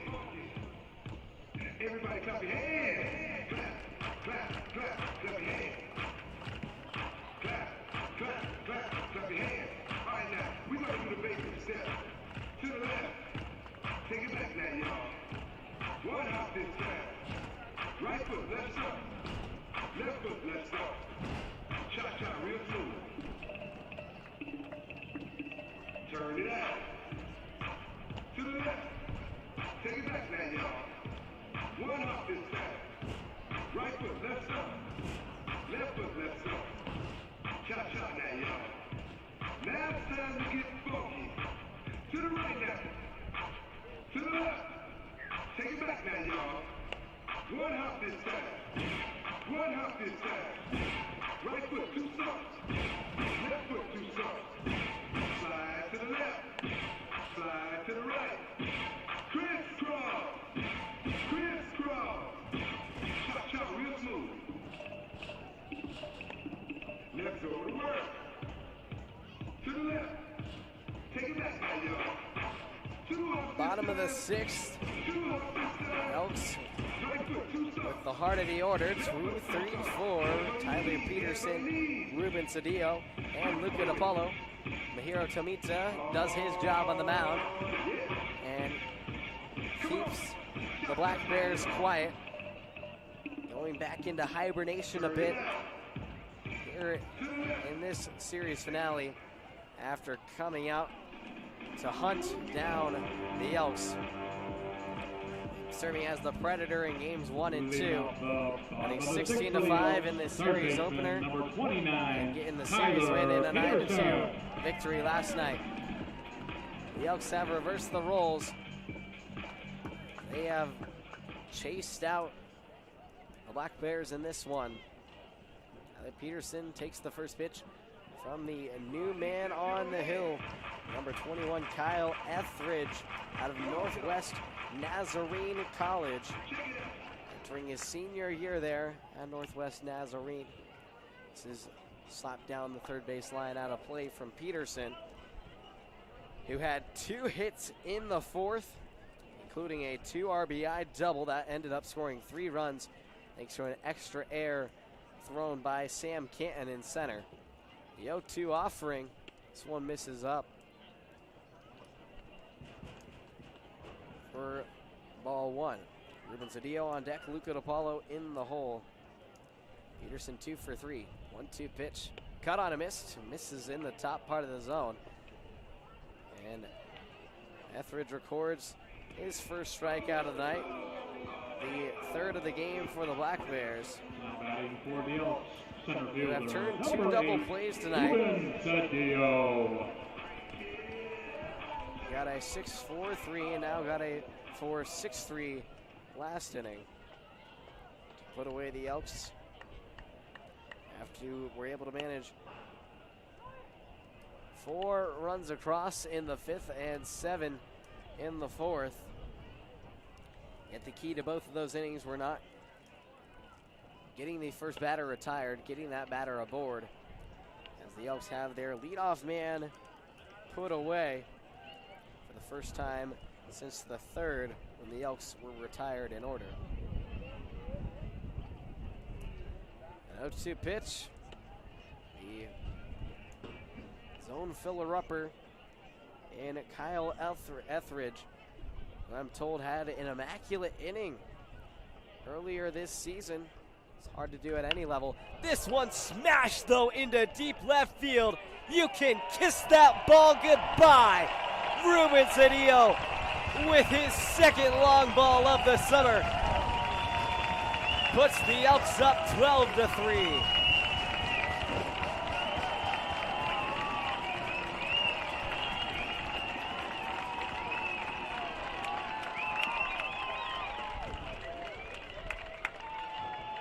It certainly ain't an immaculate inning, but that's an immaculate ball.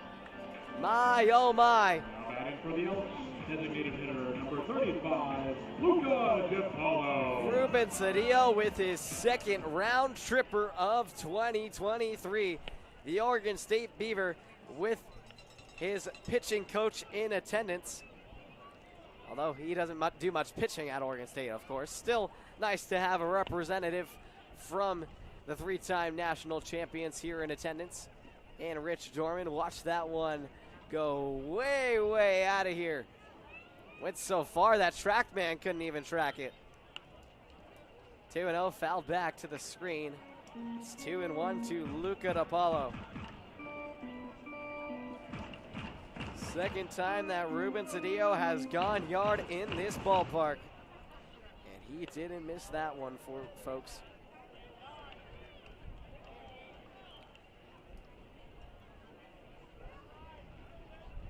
He now joins Ryan Christensen tied atop the team lead. And Luca DiPaolo, who walks down to first. All tied with 2 homers on the season. Bo Sylvester with a solo blast of his own. Counting for the 7 home runs for Ben this season. Bo Sylvester.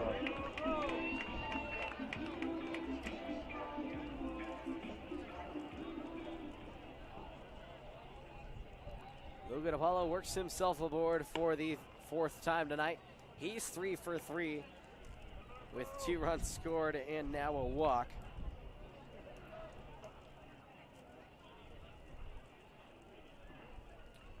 Sylvester hit by a pitch, walked and grounded out in the 4th. He takes this one high for ball 2.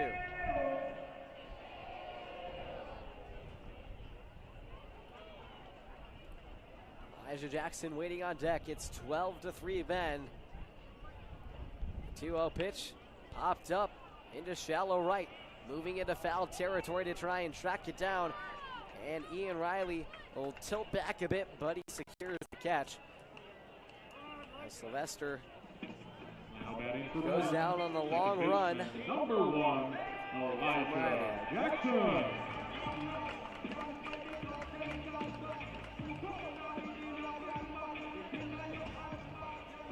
Elks have scored a run in each of the last 3 innings, have combined for all 12 of their runs.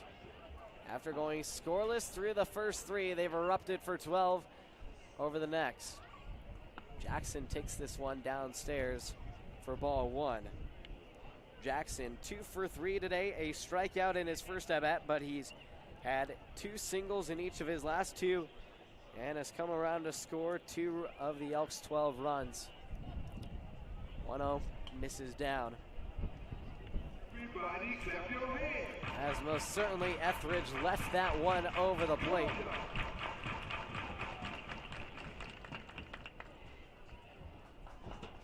2-0. Soft roller up the middle. Kennel fields and takes it to the bag himself for the force at second to round off the inning.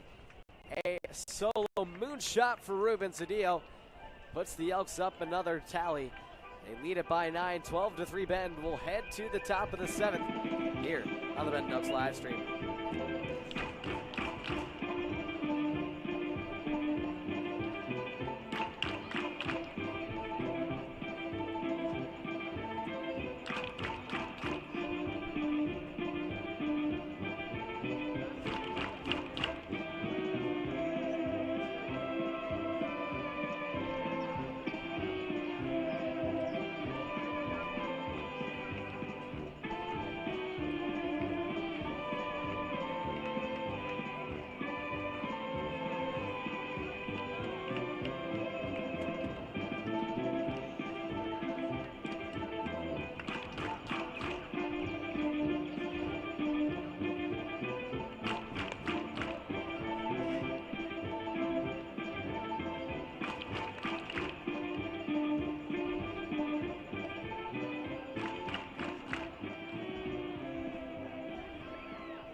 Home stretch of the ball game. Top of the 7th with just 18 outs remaining. And really just 15 outs if Bend hangs on to what they have now at a comfortable 9-run advantage. Looking to encroach upon the Cowlitz total of 16 runs in game 1. Elks got sucker punched in games 1 and 2, but they've delivered the counter uppercut here in game 3. First pitch is fouled over the head of the screen on the hack from the 9-hole hitter Griffin Sotomayor. 9-1-2. The 0-1 pitch from Tomita, looping breaker on the split ball. 64, just a incredible pitch that Tomita has. The Japanese native out of Southwestern Oregon Community College. Been a main reliever for the Elks this summer and has also served in the starting slot several times as well.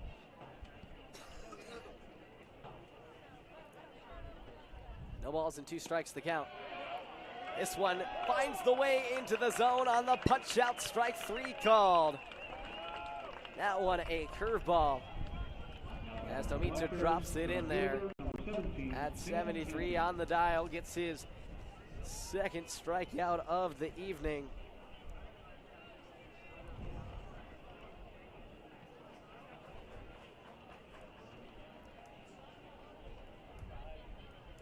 First pitch from Tomita is swung on a miss on the off speed as the Black Bears just can't seem to catch up with it.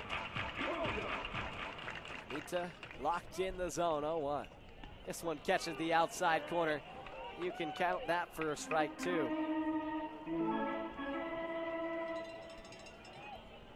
Tomita with the strike 2 offering, splitter.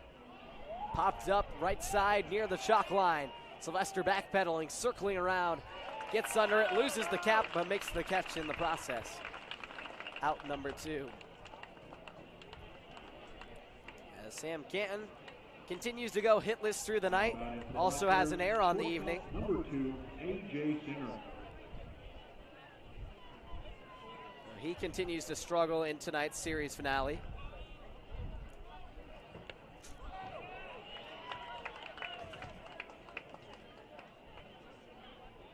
A.J. Singer, who's had a solid weekend, has had a hit in every game of this series, comes to the box. The player of assistant coach Tyler Hollow at Iowa Western CC with a 1-1 count.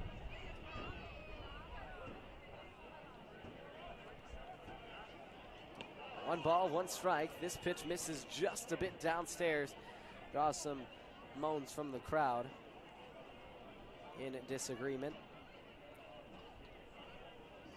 Tomita with 1 strikeout and Oaks with 4. This one's popped up near the beer garden, out of play. Total of 5 strikeouts for Ben tonight. They had a strikeout heavy night last night as well, as they struck out 12 batters, but also walked 10. It's not the best ratio. This one's blind one hop into center field, skips across the third for a 2-out base hit for the second straight inning. Last inning, it came from Now batting for Cowlitz, left fielder number 8. last inning it came from Chris Brown. This time it comes from Singer.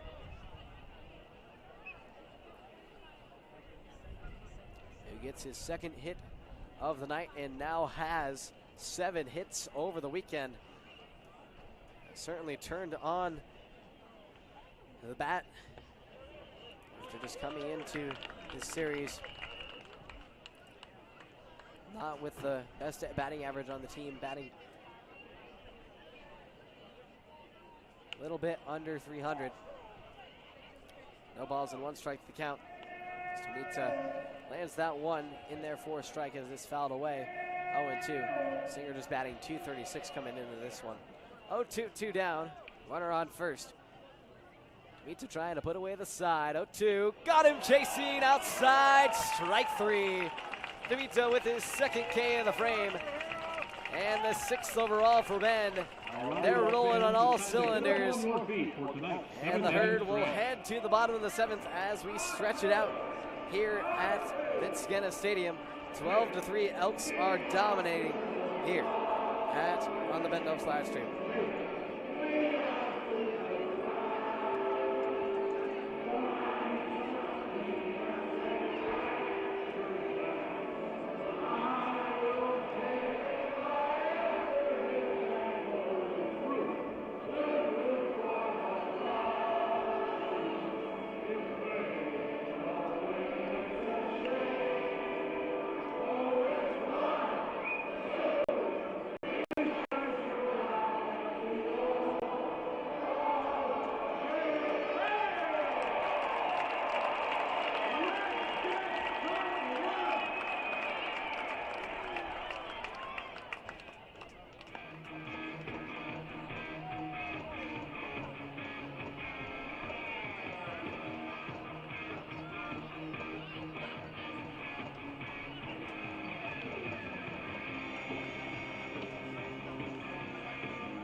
For the Elks, catcher number 28, Bennett Thompson. Bottom of the 7th inning, Elks have scored in each of the last 3, while holding the Black Bears scoreless in each of the last 2. Cowlitz with just 3 runs tonight on 5 hits and 2 errors. Elks with 12 runs on 13 hits and 1 error. Doing great work here tonight. They have a low in errors, a series low in errors, series high in hits, and series high in runs. Certainly a great turnaround all around for Ben. The 2-0 pitch from the southpaw, Kyle Etheridge, who gave up a solo blast from Ruben Cedillo in the last inning. The second homer of the summer for Cedillo, right over that left field fence. He delivers a 4-pitch walk to Bennett Thompson, who works himself aboard. Now batting for the Elks, left fielder number 24, Braden Terry. Braden Terry will come to the plate. Terry having a solid evening. In perspective to the 6 hits that he's had since June 24th. Now also with an RBI tonight. He did have an RBI in game 1 on an RBI walk. Didn't come on a hit, though. The 0-1, he chases it downstairs. The curveball falls off the table. 0-2 the count to Terry.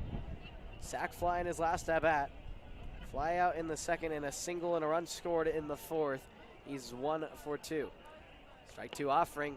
Blew it past him. Strike 3 as Etheridge waves by Terry. Now batting for the Elks, shortstop, number 25, Jake Hoskins.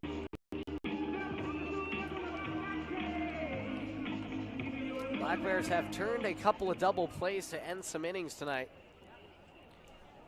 But Bennett Thompson makes a dash for second. He is there on the pass ball.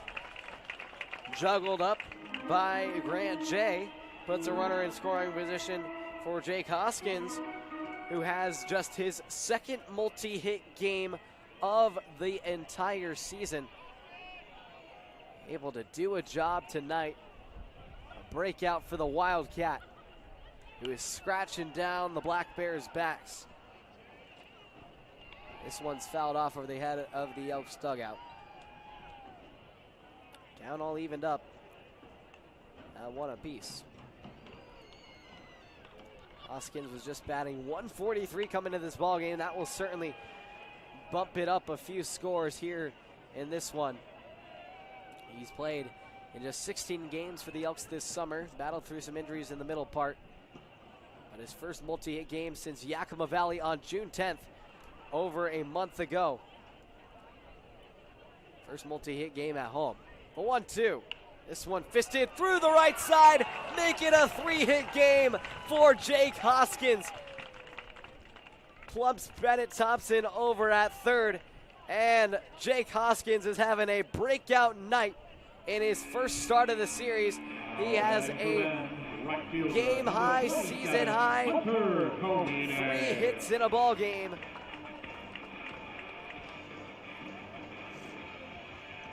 Have yourself a night, Mr.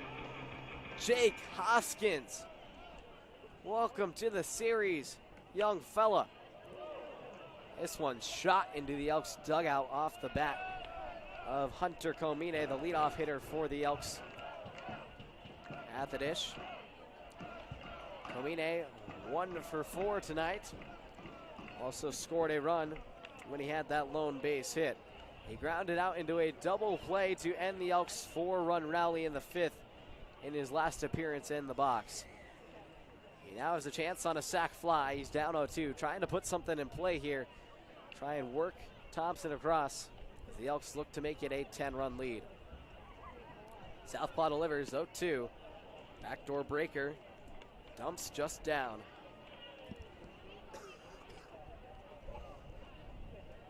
Thompson at third. Hoskins at first. A 1-2 pitch. Amine, high chopper. Golf swings that one on a skip that rolls outside of the barbecue deck area.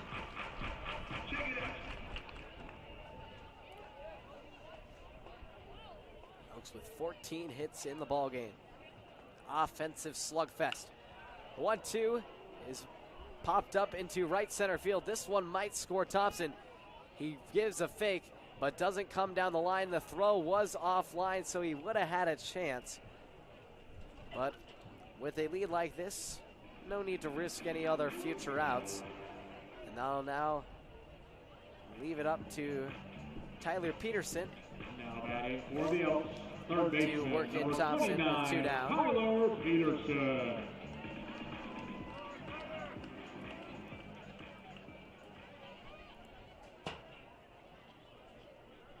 Lefty on lefty here between Peterson and Etheridge, who fires in a first pitch fastball for a strike. Ruben Zedillo, the man who had the long, no doubt shot to left field awaiting on deck. Peterson, team leader in walks. Try and work himself aboard, but he falls behind 0-2 as he comes around on that check swing. No balls, 2 strikes, 2 on for Bend. With 2 outs in the frame. 0-2 offering. This one soars high for ball one.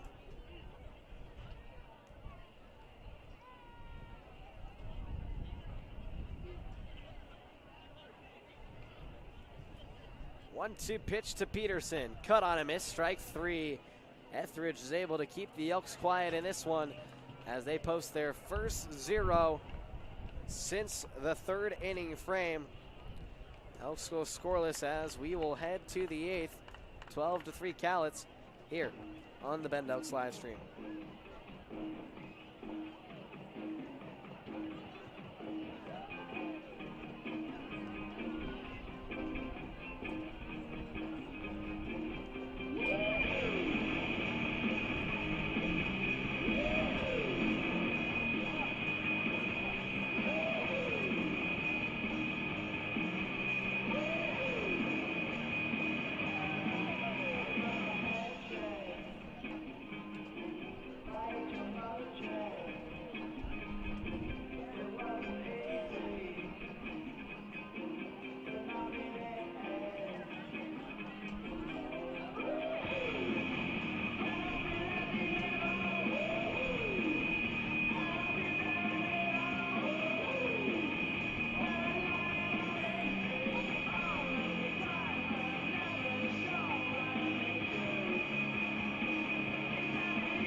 Pitching for the Elks, number 32, Jackson Kelson.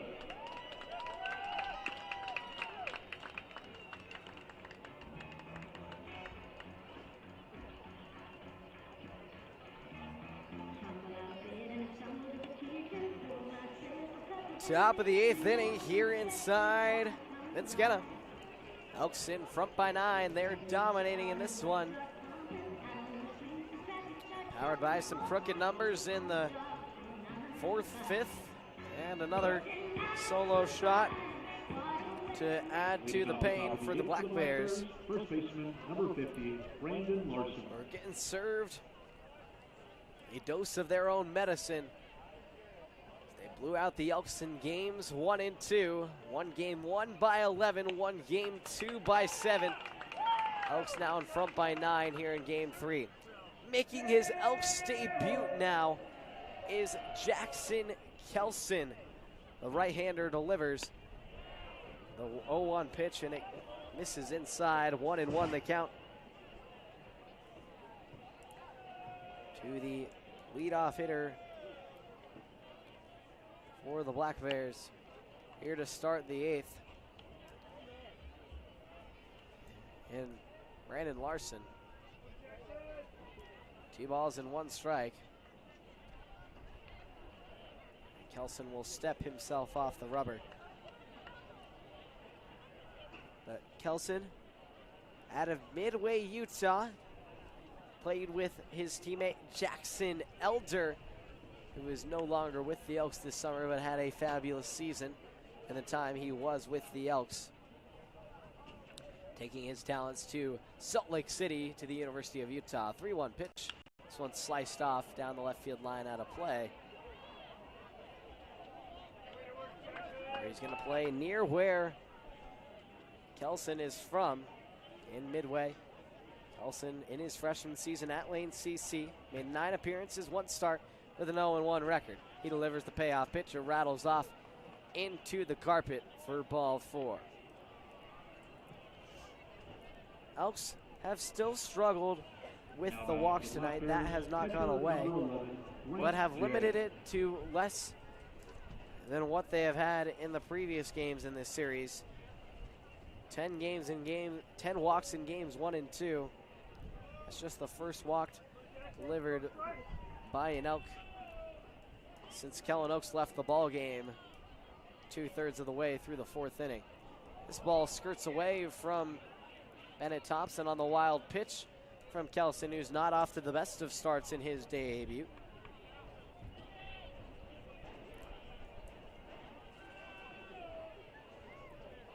Grant J at the box. Brandon Larson leads off with a walk to start the 7th, or to start the 8th, that is.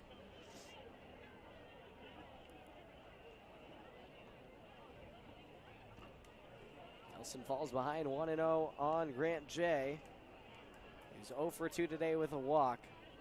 A .232 on the season, 5 homers, 16 ribbies.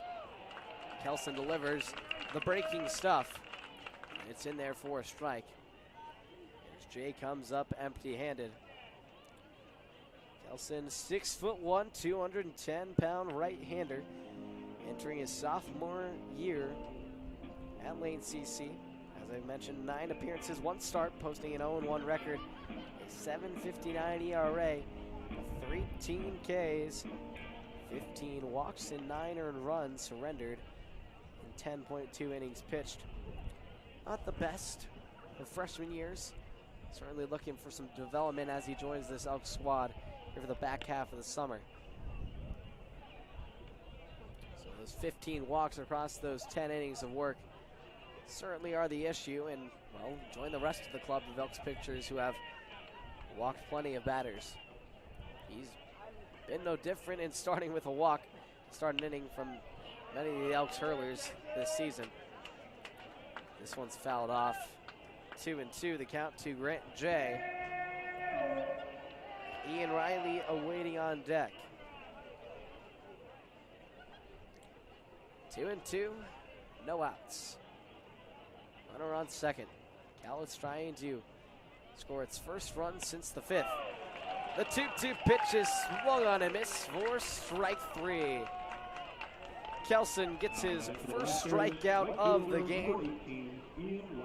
And it's the 7th strikeout of the ball game for Bend.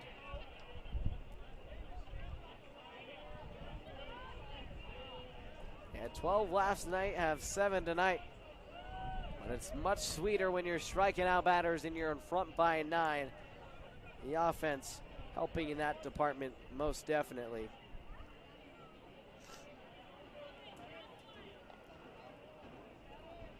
Ian Riley at the plate. 0 for 3 today. He takes the 0-1 pitch for a strike.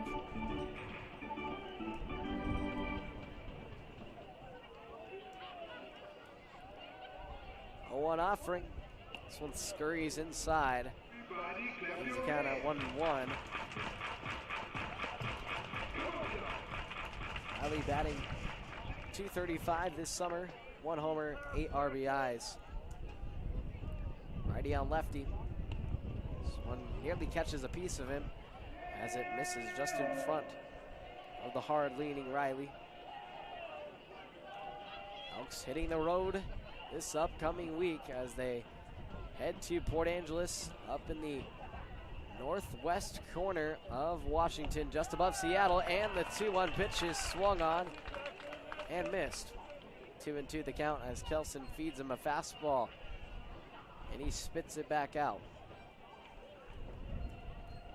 2-2, Kelson looking for back-to-back Ks. Comes down the hill. This one's lined into right. Getting under it is Hunter Comine. Throws on a curl up. Dead to Jake Hoskins for out number 2. Hard crack of the bat, but to no avail. Third baseman, number 34, Chris Brown. Chris Brown to the box. 1 for 2 with a strikeout, a walk, and a base hit. Nelson trying to strand the base runner. He walked to lead off the frame in Brandon Larson. He soars this one high of Bennett Thompson, who has to leap up to grab that one. Snatches it out of the air.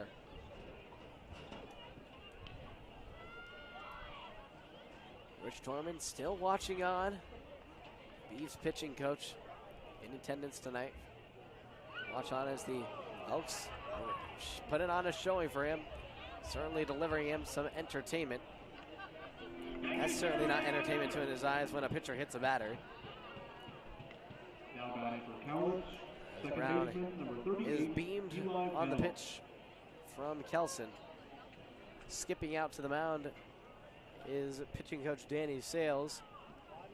He'll come out to chat with the Elk making his debut. Finish up our profile on Rich Dorman. Before we do that, we'll finish up on the Elks road trip ahead. So 3 in Port Angeles this upcoming week. Starting tomorrow. The Elks will have to leave early, not get much sleep tonight, as it'll be about a 6 a.m., 7 a.m. call time to make the 9-hour trek up the coast to Port Angeles. The Elks will then have to head back down and eastward of Port Angeles to Wenatchee, a team that swept Bend for the first time in franchise history to open the season, trying to get revenge there and get themselves off the right foot, heading up on that road trip. 1-0 count. Eli Kennel at the plate, former Oregon State Beaver. And he takes this one inside, hits the deck as the ball escapes to the backstop. Thompson retrieves. It did not catch a piece of Kennel, who went full airborne out of the way. It sprawled to the ground. Kennel appeared just in 4 games for Dorman and company, along with Canham. Dorman has mentored both Cooper Jerkby, along with a couple of other draftees, most recently Ryan Brown on the backhand of his bullpen. This one's smacked into center field. Ruben Cedillo is able to put out his former teammate and Washington State Cougar transfer, who is clearly frustrated as Cedillo gets a little bit of friendly fire there, as the Elks will head to the bottom of the 8th inning. 12-3. Elks are dominating here at Vince Scanna Stadium.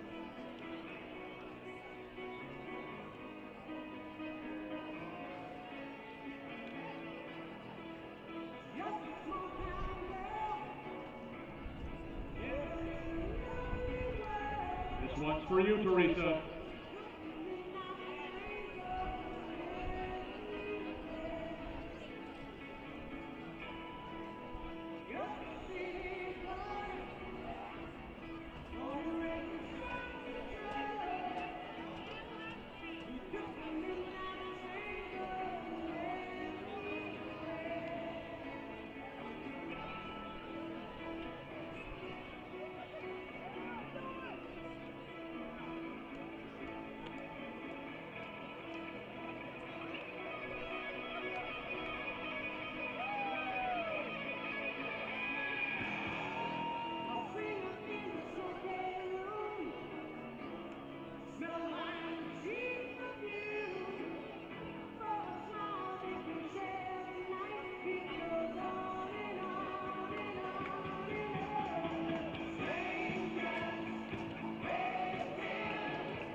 Elks unload the reserves as Ty Silva will come into the ball game.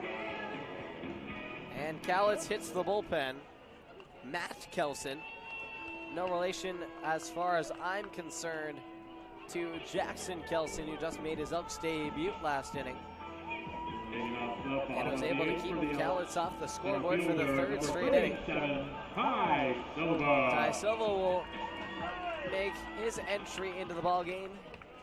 First time he has appeared in this series.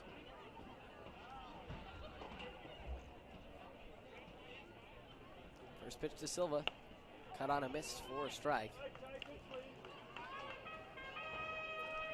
As first time that Silva has appeared in this ball game. He did appear in last night's affair as he went 0 for 3, so looking for his first knock of the series. He takes the 0-1 pitch inside from Kelson. Right-hander taking over for a Cowlitz staff that has struggled to contain the Bend bats tonight. 1-1 pitch misses off. 2 balls and 1 strike to count.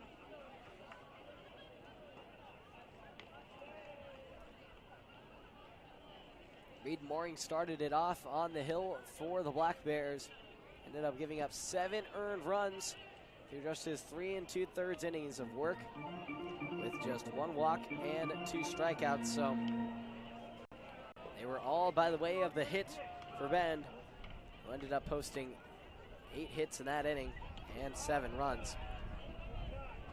Silva takes a hack on the 3-1 offering and comes up empty. We'll go full 3-2.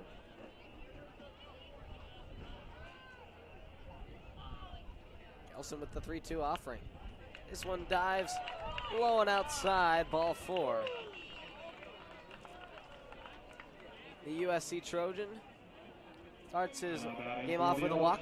Designated hitter number 40, Trey Nelson. And Trey Nelson, who has not seen a lot of action through the early part of this season, is now seeing some more action as he returned to the starting lineup.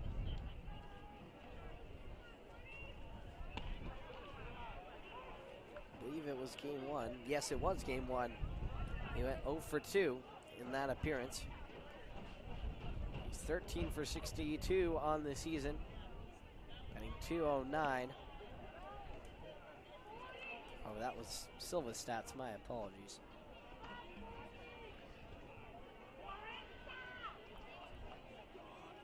But Nelson batting .182. Now appearing in his 10th game tonight. The 1-1 pitch dives down and outside, 2-1.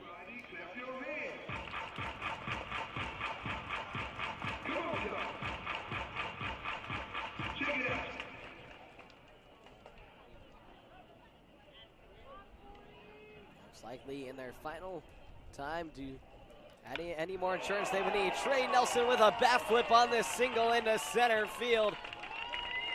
Gets his first hit since June 16th in Corvallis. First baseman number 34. Just the 3rd game he's played in since then. Finds a way to squeak through and does the job.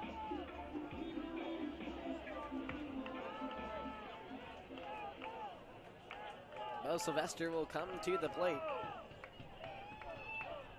Just the 5th hit of the season for Trey Nelson, the Lynn Benton Roadrunner.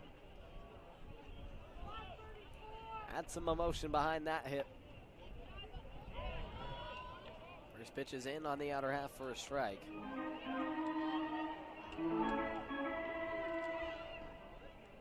Ty Silva leading off the inning with a walk. Nelson is able to motor him over. An off-speed slider. Misses down and away, 1-1.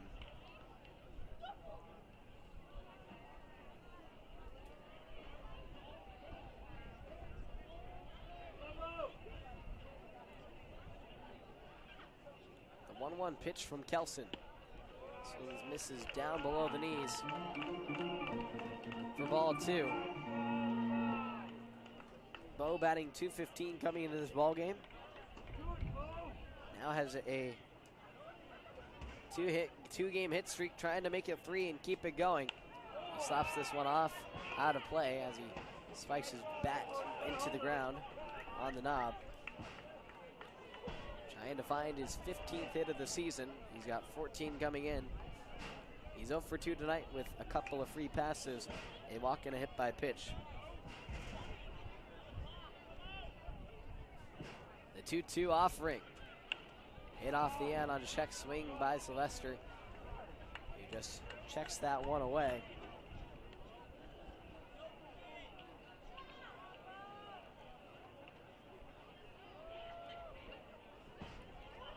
Full count with a batter on deck for Bend.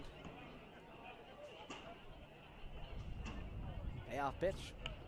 Fought away again. And it looks like Masayuki Kawashima is awaiting on deck for the Elks.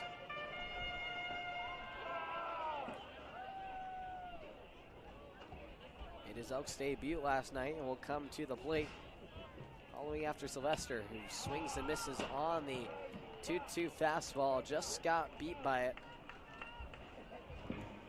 First strikeout and first out for the Black Bears. Masayuki Kawashima. Masayuki Kawashima to the box. Another Japanese native on this Elks roster. Sylvester strikes out for the first time tonight and falls to 0 for 3 as his hit streak will come to an end here tonight unless the Elks are able to get back to him. Some sort of another crooked rally. They've shown it before in this game. Who says they can't do it again? Kawashima, as I mentioned, went 0 for 2 in yesterday's game. So looking for his first hit of the summer. Takes this one inside in front of his shins. Takes it away for ball 2. Cowlitz will head back home for a 3-game set against the North Division champion Bellingham Bells before they take off to take on the Victoria Harbor Cats. So just like the Elks are playing 2 North Division teams this upcoming week. 2-1 count, 1 down. 2-1 offering, and it's foul, misses up for ball 3.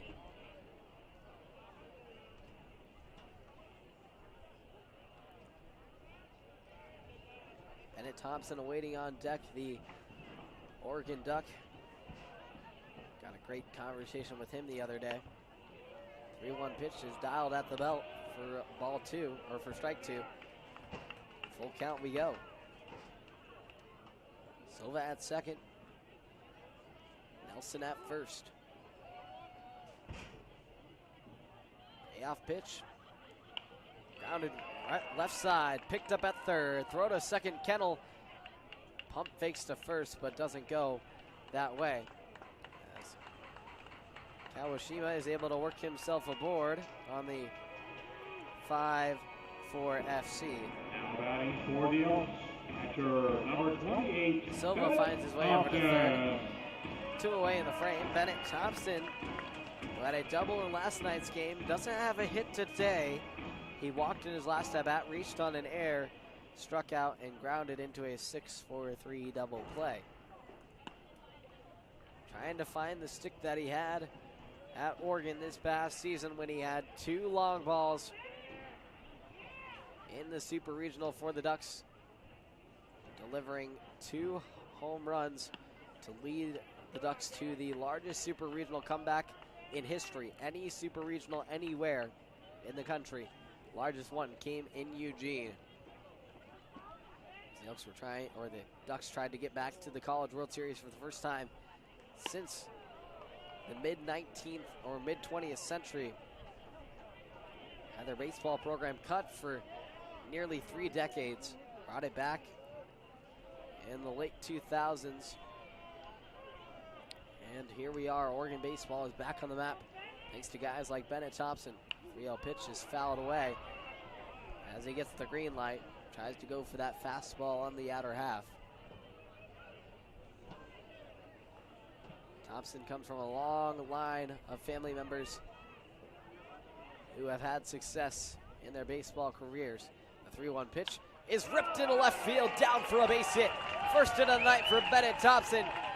Gives the Elks another run here in the 8th, just for some extra cushion. They lead it by 10. It's 13-3 Elks.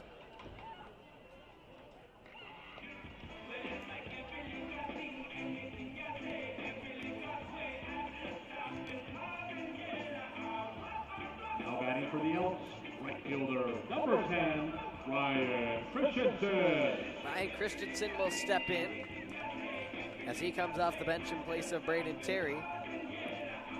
But most certainly Bennett Thompson wasn't about to watch his buddies have themselves a night at the dish and not get himself for himself. So indeed he does. He gets himself a knock. First pitch is taken for a ball inside on Christensen. But Thompson comes from a long line of family. His brother Jack played baseball at Westmont College. His dad Greg played at Westmont and UC Santa Barbara. By the way, just a side note, Westmont won the 2023 NAIA National Championship over the Lewis and Clark State Warriors, a Warrior versus Warrior battle for the national title in the NAIA.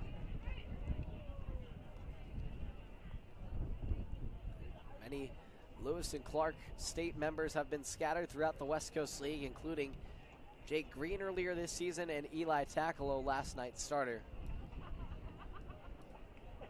But arguably the biggest figure for Thompson, he definitely has some great baseball figures in his life, but the one that made it the farthest was his uncle Jason, who played for 4 major league teams, playing for the Tigers, Angels, Pirates, and back for the Montreal Expos back when that was a major league squad.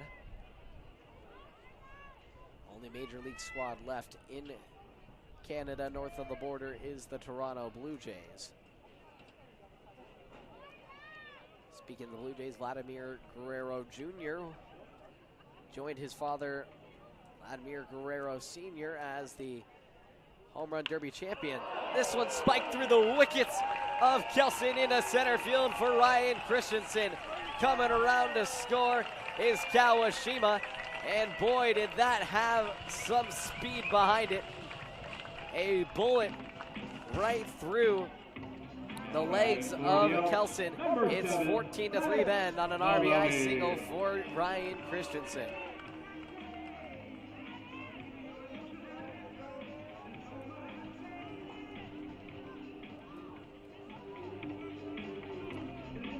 Ryan Christensen gets himself a knock off the bench.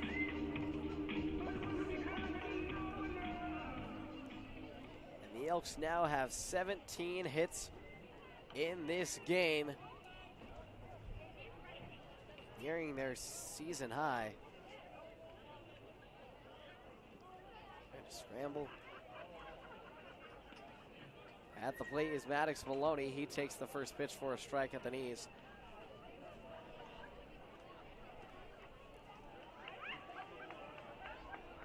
The Elks now with their highest hit total of the season at 17. Most hits in a game this season. Thanks to that, Ryan Christensen hit the previous high was 16 against Yakima Valley earlier this summer.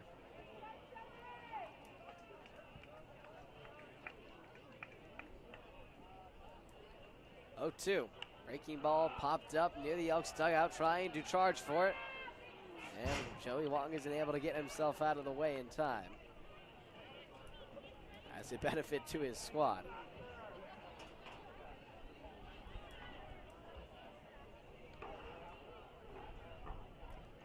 Two away, 14-3 Bend.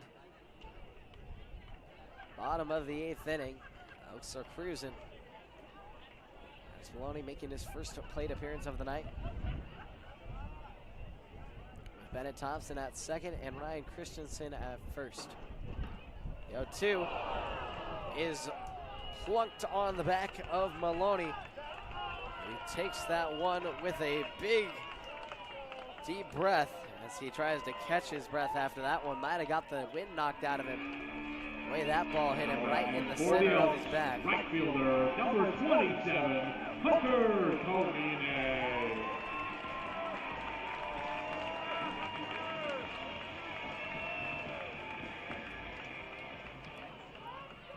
Elks continue to tack on late as the Cowlitz Black Bears did in the first two. They haven't gone away and are looking to get some big time payback and almost try and even the series in a way, although the series is already taken care of in terms of the victory for the Black Bears. They beat down like this, certainly leaves a sting for a team on their way home. This one struck in through the right side by Hunter Comine. He gets his first hit of the ball game, finally pokes through, and Bennett Thompson comes across to score. The Elks lead it 15-3 and have their most hits in a game this season with 18.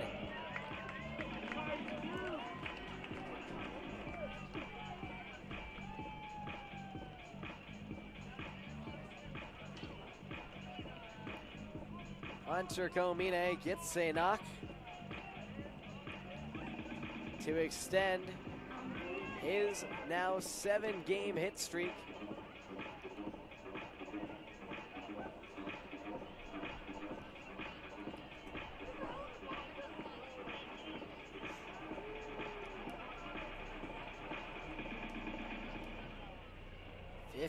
To 3 Bend, 18 hits. Looking to match the Black Bears total of 16 in game one as Kelson is left into the ball game.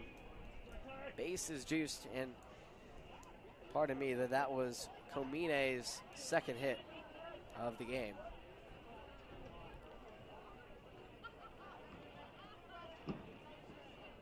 It's now their first 3 hitters each have 2 hits in the ball game.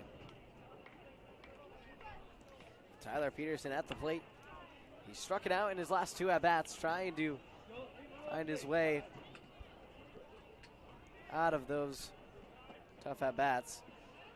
And more like his second and third when he had 2 base hits, including a double that came along with 2 RBIs packed into it in the 4th inning when he batted twice.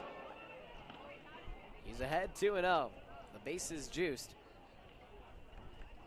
2-0 pitch. 3-0 the count.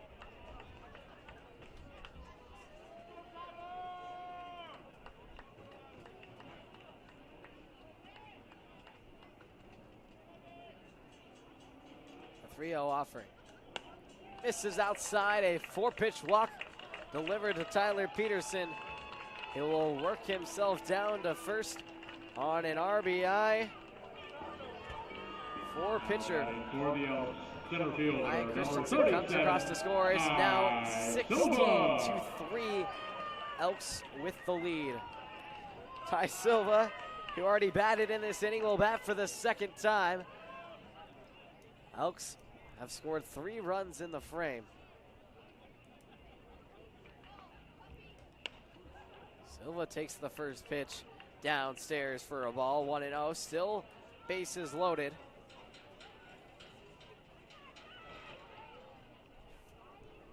Three frames with 4 runs, just like game 1 for the Black Bears. Silva cuts late over the top for the 1-0 offering. Black Bears had 4 runs in each of the first 3 frames in game number 1. Elks now finishing the job here in game number 3. The 1-1 finds its way into the zone. 1 ball and 2 strikes.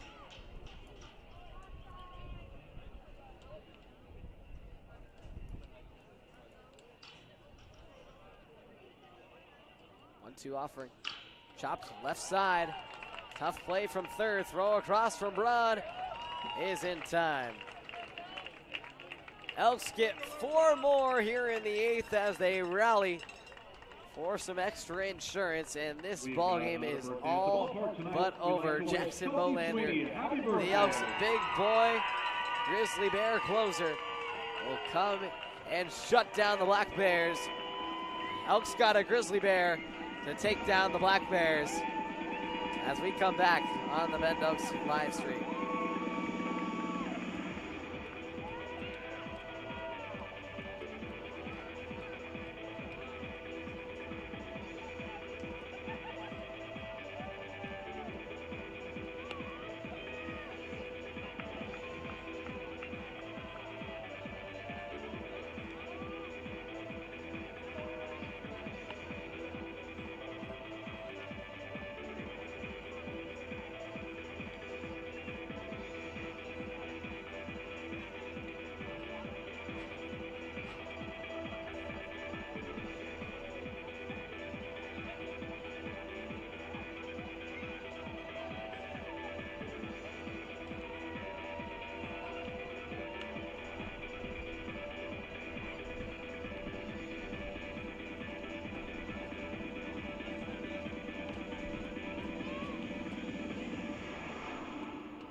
The Grizzly Bear out to take down the Black Bears.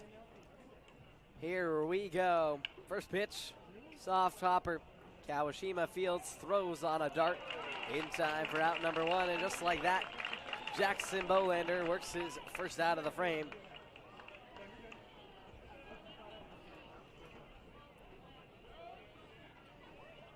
Bolander has served as the Elks closer now for these past couple of games. Closed out the Yakima Valley series. And was able to close out a series win for the Elks on the road against Portland. Elks have won in every game that he has pitched. He's been their big game closer. No earned runs allowed, just 5 hits surrendered, 4 strikeouts to just 1 walk in 6 1/3 innings of work. He misses this one down the lane. Community College Titan. He nods and kicks with the 1-0. Battles to the plate, and this is one misses outside.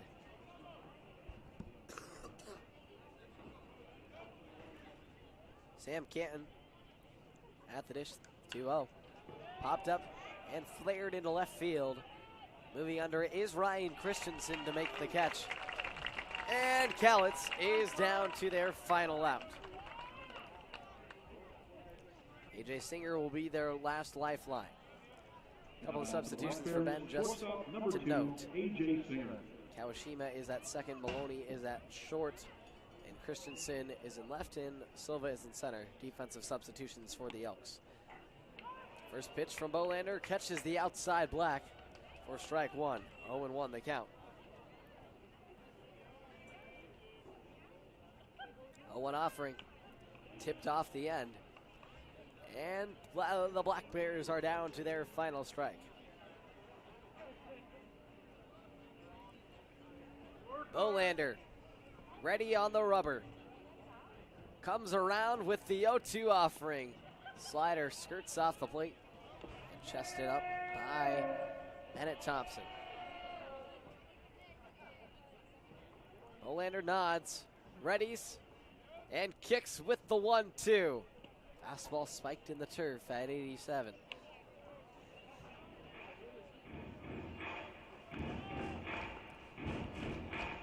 Two down. Bolander with the even offering. Off speed, got him swinging. Game over. Well, the Black Bears started it, but they couldn't finish it. Bend avoids the sweep and wins the series finale in dominant fashion with a 16-3 win over the Cowlitz Black Bears, powered by an offensive slugfest in a season-high 18 hits. Once again, the final score from Vince Guenna Stadium, the Bend Elks 16, the Cowlitz Black Bears 3. Well, don't start what you can't finish. And that's exactly the story for the Black Bears. They do still take the series over the Elks, but now Bend with some great offensive momentum and some defensive momentum as the pitching staff performed well in their aspects indeed, as they were able to record 8 strikeouts tonight. A total of 20 over the past 2 games for Bend, who worked 25 strikeouts as a staff in the series. But the difference tonight, game 1 and 2, 10 walks. Tonight, only 6. So they reduced that total by 4 tonight and are able to secure this win in the series finale. They dodge the sweep, avoid being swept on their home turf for the 3rd time this season, and get some great offensive performances from the squad. Jake Hoskins, the 9-hole hitter, led the way with his first 3-hit game of the night, of the season. He had 3 hits. Elijah Jackson had 2. Ruben Zedillo had 2, including a monster blast over the left field wall. And then Tyler Peterson and Hunter Comina each also turned in multi-hit performances for a total of 6 multi-hit games for the Elks. They will now hit the road for 6 straight games, starting with Port Angeles on Friday. Play 3 against the lefties, followed by 3 more against the Wenatchee Apple Sox up there in Wenatchee before they come back home to square off against the Portland Pickles, who they just beat this earlier last weekend.